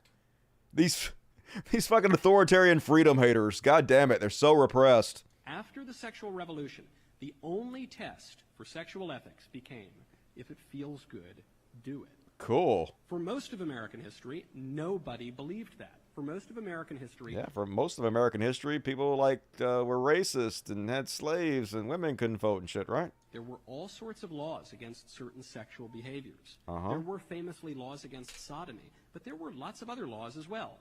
Laws against fornication, laws against adultery. Yeah, and those are terrible, laws right? Against plenty of other destructive sexual Those behaviors. are awful. Those laws were on the books as recently as 2003, when liberals on the Supreme Court discovered in the Constitution some sort of right. Well, thank God for them. Not quite sure where they found it. I think it may have been written in invisible ink by James Madison. It was a little trick to future generations. But in any event, the Supreme Court says it's all there. Now, even many conservatives defend the alleged right to these sorts of behaviors, the right to fornication. And they have to believe in such rights if they accept the illogic of feminism, which is the topic that we are here to discuss. Feminism, which sits at the origin of the gender debate, because it was the feminists who first insisted that men and women are pretty much exactly the same. They're equal, yes. It wasn't the transvestites. Mm-hmm. It wasn't the homosexuals. Cool. It was the feminists. Nice. The feminists who said a woman needs a man like a fish needs a bicycle. The feminists who burned their bras, who loosened divorce laws, Good. who weakened the family as the fundamental political institution. Sure, conservatives opposed them for a time, but now many, if not most conservatives, consider themselves to be, to some degree, feminists. Awesome. But they should not. You should. They should not, because feminism has made everybody miserable, especially women. Damn, is that shoe on head? She looks great. Anyway, folks, I know you're going to be shocked by this. But anti-drag, anti-trans, anti-gay Michael Knowles repeatedly did drag. Yeah, here he is. Repeatedly did drag, folks, in his time as a failed actor. But keep in mind, folks, he's not a hypocrite because he's not gay. It's only bad if gay people do it. It's only illegal if gay people do it. When he dresses in drag to entertain people, perfectly fine and acceptable. When a gay person dresses in drag to entertain people, illegal groomer. I'm glad I got that straight for you all. No hypocrisy here, folks. And Jordan B. Peterson's back, folks, and he's calling for prison for not only surgeon, but other psychologists who try to help transgender youths. Here's freedom of speech, super freedom fighter. Jordan Peterson says, prison time for surgeons, and not just a little. And for the cowardly lying therapist who affirmed the identity delusions that result in such decisions. Is there anyone who dares to support this deception, dereliction of professional duty, and butchery? That's right. If you're a therapist and you use your freedom of speech to affirm somebody else's identity, Prison for you, says this free speech absolutist. But it was never about free speech, folks. It never is. They're always liars. Everything they say is a fucking lie. It's always about authoritarianism. It's all about fascism. It's all about theocracy, doing exactly what they say, being under their thumb while they rule us. He's just like every other sack of shit that's come before him. No wonder he's the guru of their right. He's their new daddy. They need somebody to tell them what to do and put people in prison that they disagree with. They don't actually give a shit about free speech in any meaningful way. But at least they're tackling the important things over on the GOP. Hey, like how Arkansas Governor Sarah Huckabee Sanders signs a law loosening child labor protections. Yeah. The Republican governor has signed a law that eliminates requirements for Arkansas to verify the age of children younger than 16 before they can take a job. Super cool, America. Yeah, just regressing us all the way back where we can have a steady supply of child workers. Because those adults just want too much money. Can't have that. Can't have these uppity fucking poors thinking they can make a living wage. Fuck you. We'll just give your job to your children. We'll make you so poor that not only will you and your wife have to both have jobs to support your family, your fucking 14-year-old kid's also going to have to work at McDonald's to support you. Meanwhile, trillions of dollars during COVID-19 being sucked up to the top 1%, 80% of the wealth, the highest wealth inequality in the history of mankind. Fuck you! Get on your knees and learn to lick our boots, you poors. But yeah. This is what you voted for. This is what you asked for, Arkansas. And as always, you get what you fucking deserve. And yeah, Biden might not be the best, but do you Republicans really want 4 more years of Republicanism? Tennessee House Republicans just passed a new bill completely gutting marriage equality, allowing government employees to deny marriage licenses to same-sex and interracial couples. Cool. Super cool, Tennessee. This whole country's falling a fucking apart, folks. The patients have taken over the asylum. They are shoving theocracy down our throats, reversing 100 years of progress in this country in the blink of a fucking eye. Yes, it's time to panic. And folks, we all know it's true. Everybody loves overtime, and it's overtime. So reward me for overtime. We're already 11 minutes in overtime. Still got plenty of show to go. So be sure to get your super chats in. We still got one more to go on Chud Watch. We got a small hero section followed up by a slow news week. So get your super chats in. But finishing us off on the Chud Watch. Libertarian Jose Glabach, a.k.a. the redhead libertarian, wants you women's to know that you should have never got the opportunity to vote. Women's ruin everything, y'all. We should be barefoot and pregnant in the kitchen the way God intended. Women are emotional. Like, we're train wrecks. Yeah. Like, why? Because men have done such a bang-up job of leadership thus far. Why would you want to hide anything?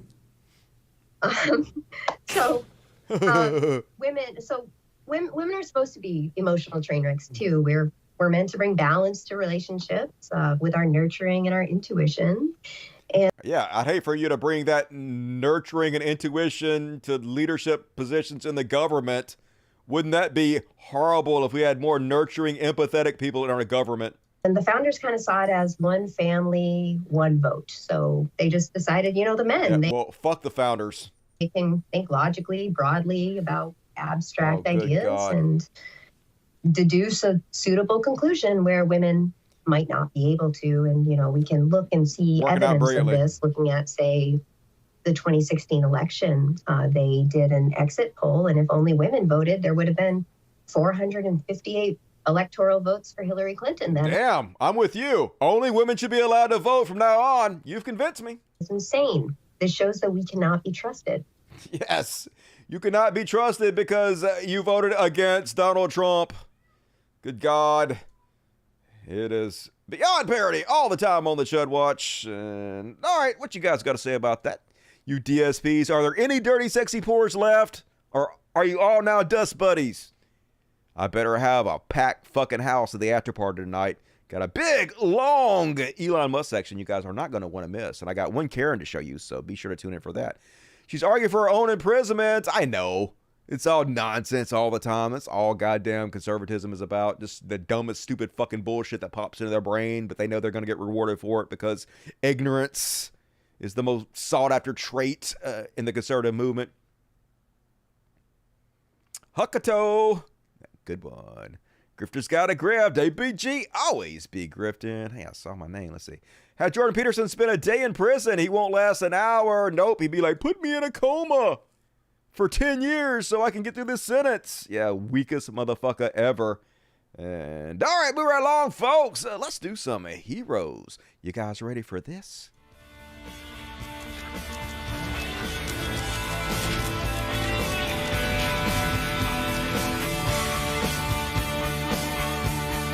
We could be heroes just for one day. Yeah, we could. And man, this next one is some real hero shit. This is what a real fucking hero looks like, folks. A new law in Iran has been issued by regime which forces female pharmacists to only wear black veil. Any other type of hijab or color is prohibited in workplace. As a response, male pharmacists are wearing it as well to mock this law. True hero shit here, folks. Male Iranians standing up for women, putting themselves in harm's way, in the way of being mocked and ridiculed, in order to stand up for their fellow human beings. That's some true fucking bravery. Awesome, dude. I salute you. More of this. And then apparently Joe Biden finally going to take us back to the tax rate of a super left-wing evil Ronald Reagan? You know, when we talked about 28% tax rate, Ronald Reagan was 28% tax rate. You know, that wacko liberal guy, you know? The idea that that's an unreasonable amount, but I'll get into that later. Anyway, it continues to lower costs for families. Building on the work we've already done to lower cost of insulin and other prescription drugs to make health insurance more affordable. It brings down home energy costs, bills for home energy costs. And our plan is a stark contrast to the MAGA Republican plan in Congress, where they're doubling down on the same failed policies of the past. Exactly what we need, folks. Tax the rich, tax the billionaires, these evil ghouls sucking every penny they can out of the economy. Almost all of it is going to the fucking top. We need to redistribute this wealth. Imagine all the good we can do. I can't even imagine a logical argument, an empathetic argument, a decent argument for allowing billionaires to keep all this money, for not using it for the poor. There is zero good arguments for that. Yet if Ronald Reagan was alive today, they would hate his guts. He would be woke. Ronald Woken is what they would call him, folks. He will be a pariah in the conservative community, just like Jesus would, right? That's how far they've fallen in just this short amount of time. Unrecognizable from the party they were just when I was a kid. And next up on Heroes, fucking Senator Raskin, Representative Jamie Raskin, folks. Not a senator, a representative. They're different things, but Representative Jamie Raskin, folks. This is how you do it. This is the passion we need. We need 100 like him. To uphold the Constitution. That's why people go to court and they swear an oath to tell the truth. Now, they take their shocking nihilism about what's true and what's false, and they convert it to this entire Congress. And it all starts, of course, with January 6th. And before that, the presidential election. All starts with a big lie. Donald Trump's big lie. Well, they say, well, who knows? Maybe he won, maybe he didn't. You say Joe Biden's president, we say Donald Trump's president. Nonsense. 60 federal and state courts rejected every claim of electoral fraud and corruption that they put forward. 60. Federal and state courts rejected every claim. They don't have a single court that ever ruled in their favor. Donald Trump lost that election by more than 7 million votes, 306 to 232 in the Electoral College. So then their big lie now has to stretch all the way over January 6th. We have to disbelieve the evidence of our own eyes, of our own ears. We saw them come and descend upon this chamber, this Congress, wounding and injuring 150 of our police officers, breaking people's noses, breaking people's fingers, putting people in the hospital. And already they're back on the news with big lies saying, no, no, no, it was a tourist visit. Like these real tourists up here who have to come and watch representatives in the United States Congress say there's no difference between truth and lies. Real tourists who are not beating the daylights out of our police officers. Yep, hero shit right there. And yes, he has cancer. That's why he has the do-rag on his head. But man, speaking truth to power, appreciation. That is our hero section. And all right, let's move right along, folks, because I got the after party to do in 10 minutes. Scheduled for 10:30. So let's go ahead and finish this off, folks, with some slow news week.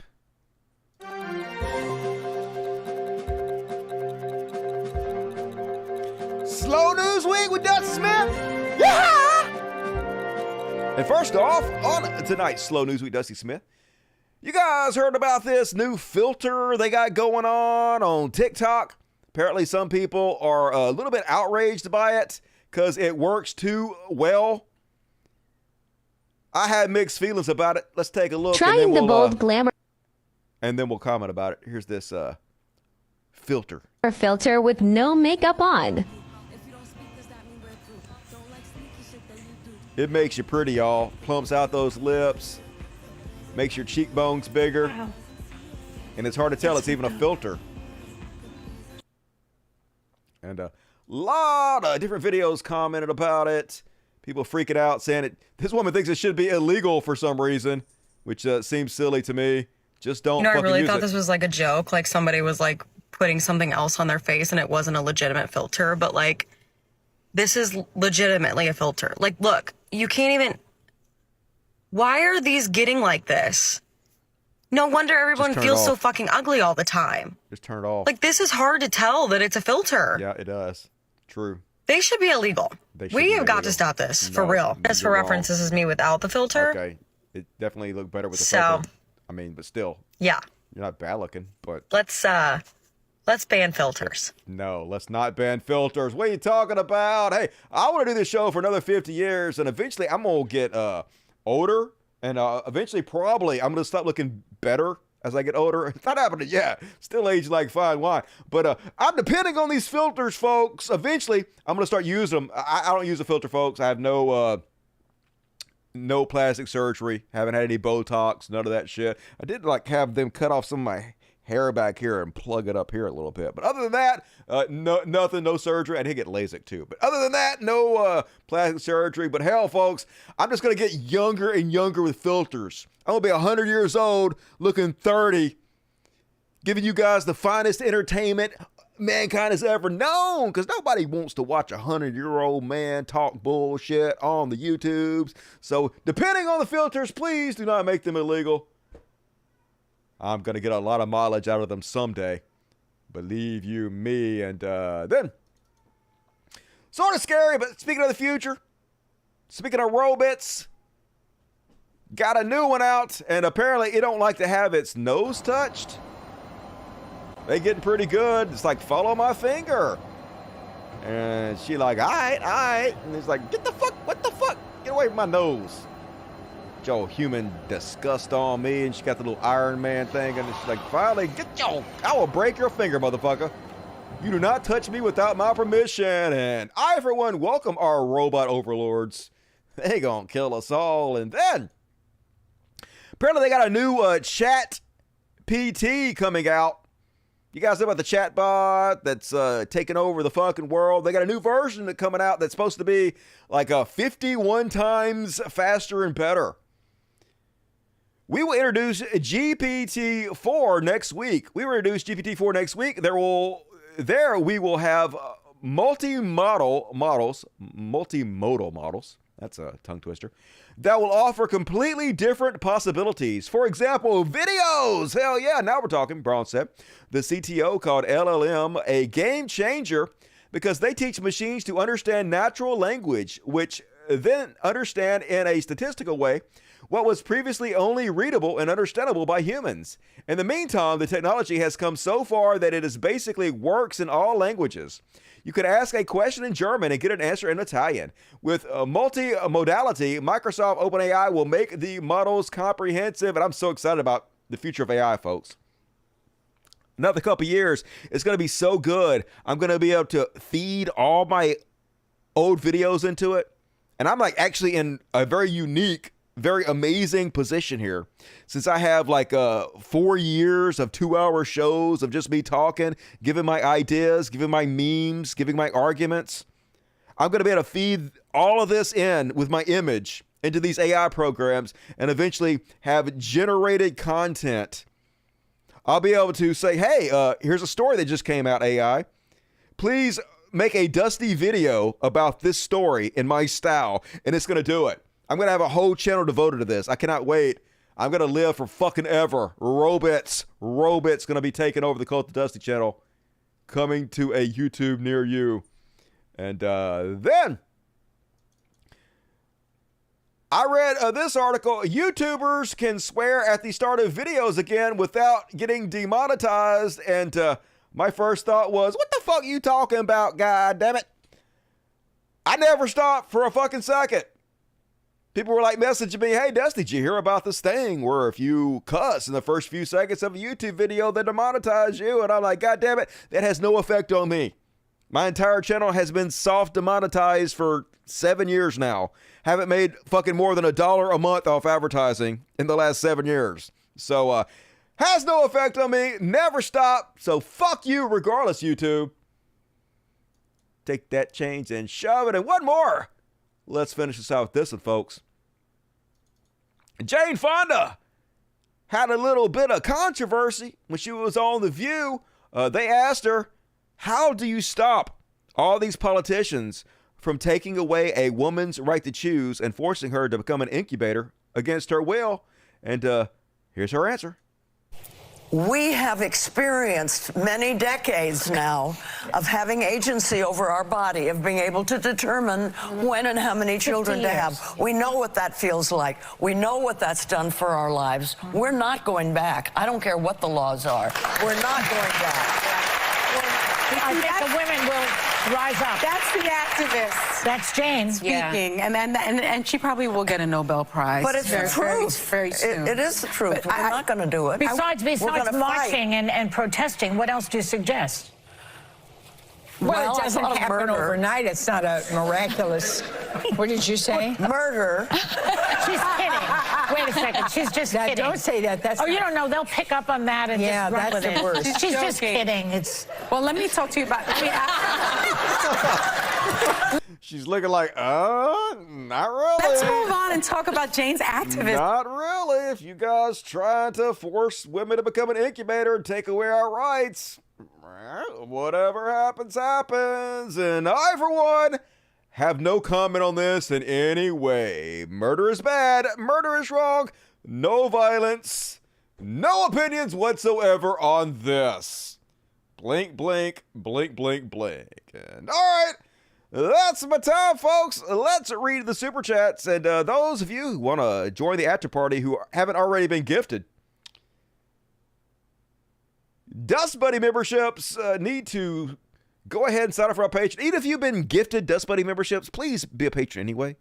Like patreon.com/codcast. There's a link in the description of this video. Like, I need you guys' help. Please help support the show. Like I said, I don't sell anything. I don't con anybody out of money. I don't grift. I don't have a fucking mug club. I just make content. I'm just trying to fund the show with as much integrity as I possibly can and have like a strong moral framework. So, if you like it, please support it. I'd very much appreciate it. And all right, let's read the super chats. Norman Venom, get to 5 more subs. That's the way you do it. Hell yeah. Hero Norman. And Parker gifted 1 sub. You guys are so cool. 274 for Haganafu. Rock on, Dusty. The only guy on YouTube to get my money. Hell yeah. Only guy that deserves it. And Dan, I still got to get back to you on Facebook Messenger. I'm going to do that. Sorry, I haven't done that yet. Happy birthday. Ask the chat if they come to Vegas for Dusty Smith Live. Yeah, Dan has this idea to have a meetup in Vegas with Dusty Smith fans and have you guys pay, like, I don't know, he told me $100, something like that, to have lunch with me, to buy VIP stuff and hang out with me and whatnot. And I'm open to it, but like I told him, like, I don't think I'm popular enough to have people pay to come see me. I might be wrong about that, so if I am, let Dan know about it. Maybe we'll set something up. We have some kind of meetup or something. Last time I tried that, didn't go very well, but hey, it's a different time, so we'll see what happens. Sedona Rose, happy birthday, darling. My best and dearest atheist ally since 2013. I'm a much baby too, hell yeah. Pisces, gotta stick together. Good to see you tonight, Sedona Rose. I love you. Happy birthday. Appreciate it, Dr. Orangutan. Been a good one. Maybe you can invite other like-minded YouTubers as guests or cross promotion. Man, I invited had Volsh on when Volsh was getting started. I had him on to help him get his channel launched and going. Now he's more popular than I am. Has he had me on? Nope. I had the Surfs on, try to boost them up, try to help them out. Have they had me on? Nope. So, I mean, like, I've had people on. Nobody wants to have me on their show to help me out, so it's not going both ways. I mean, yeah, they'll come on my show because it helps them, but they won't have me on their show to help me, so, like, what the fuck? Whatever. I'd do it myself. Floyd Fluff and stuff, maybe you could invite. I read that. Woke trains gonna kill us all. I know, right? Fucking trans trains derailing all over the place. Happy birthday, Dusty. Go get up. I will, Blood Moon. Appreciate you. Norman Venom, $20. Very generous, Norman. Hope you're having a good night. Lizzie Husky, welcome to Dust Buddies. You're one of the cool kids now. Spam the chat with impunity. Happy birthday, Dusty. 2000 Retro Suzuki. Generic Lover gave me $5. A Lurker, same thing. 2000 Retro Suzuki, get to 10 subs. Hell yeah, more socialism. Happy birthday from Jenny Rude. All right, I think I read them all. Happy birthday, Dusty the White. What up, Living Torture? I appreciate it. Been a good one. Boogie Bugs, happy birthday, Dusty. You guys are awesome. I sure appreciate you. All right, let me see what you guys are saying in the regular chat. If there's any dirty, sexy poorers left, you guys are still sexy, regardless if you're dirty and poor or not. He did have Vosh on. Vosh did not return the favor. True story. I had Vosh on. You know, what you gonna do? Like, every time somebody asked Vosh about me, it's like I canceled him or something. Like, it doesn't make any fucking sense. Like, I saw that Shoe on Head came out against giving teens puberty blockers. She put a post and said, I'm against puberty blockers 100%. If anybody thinks I'm for puberty blockers, you don't know me at all. I'm wholly against that. So, like, once again, I was right about the whole thing, but I'm a social pariah for telling the fucking truth, folks. From our left-wing compatriots. So, whatever, you know, right? It's all good. Fuck it. And forget Vosh. Yeah, but it'd be nice. It'd be nice if I could get some, like, love from these other content producers to help build the show up.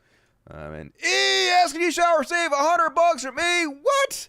And I even understood your message this time. Amazing, E. As always, E. Working hard to make my life better, and you definitely do it, E. I really appreciate you. Liberals need to quit being scared of DeSantis. Who's scared of DeSantis? He a joke. He a pussy, too. Fucking can't stand that dipshit. And all right, folks. Time to move over to Patreon. If you're not a patron, even if you're a Dust Buddy, please go subscribe to my Patreon. I'd really appreciate it. We have all this, from this down to here, of He Shall Be Elon tonight. All kinds of stuff you're not going to want to miss, where he is mocking his disabled employees. Then he had to backtrack hilariously after the lawyers told him he was about to get sued out of his mind.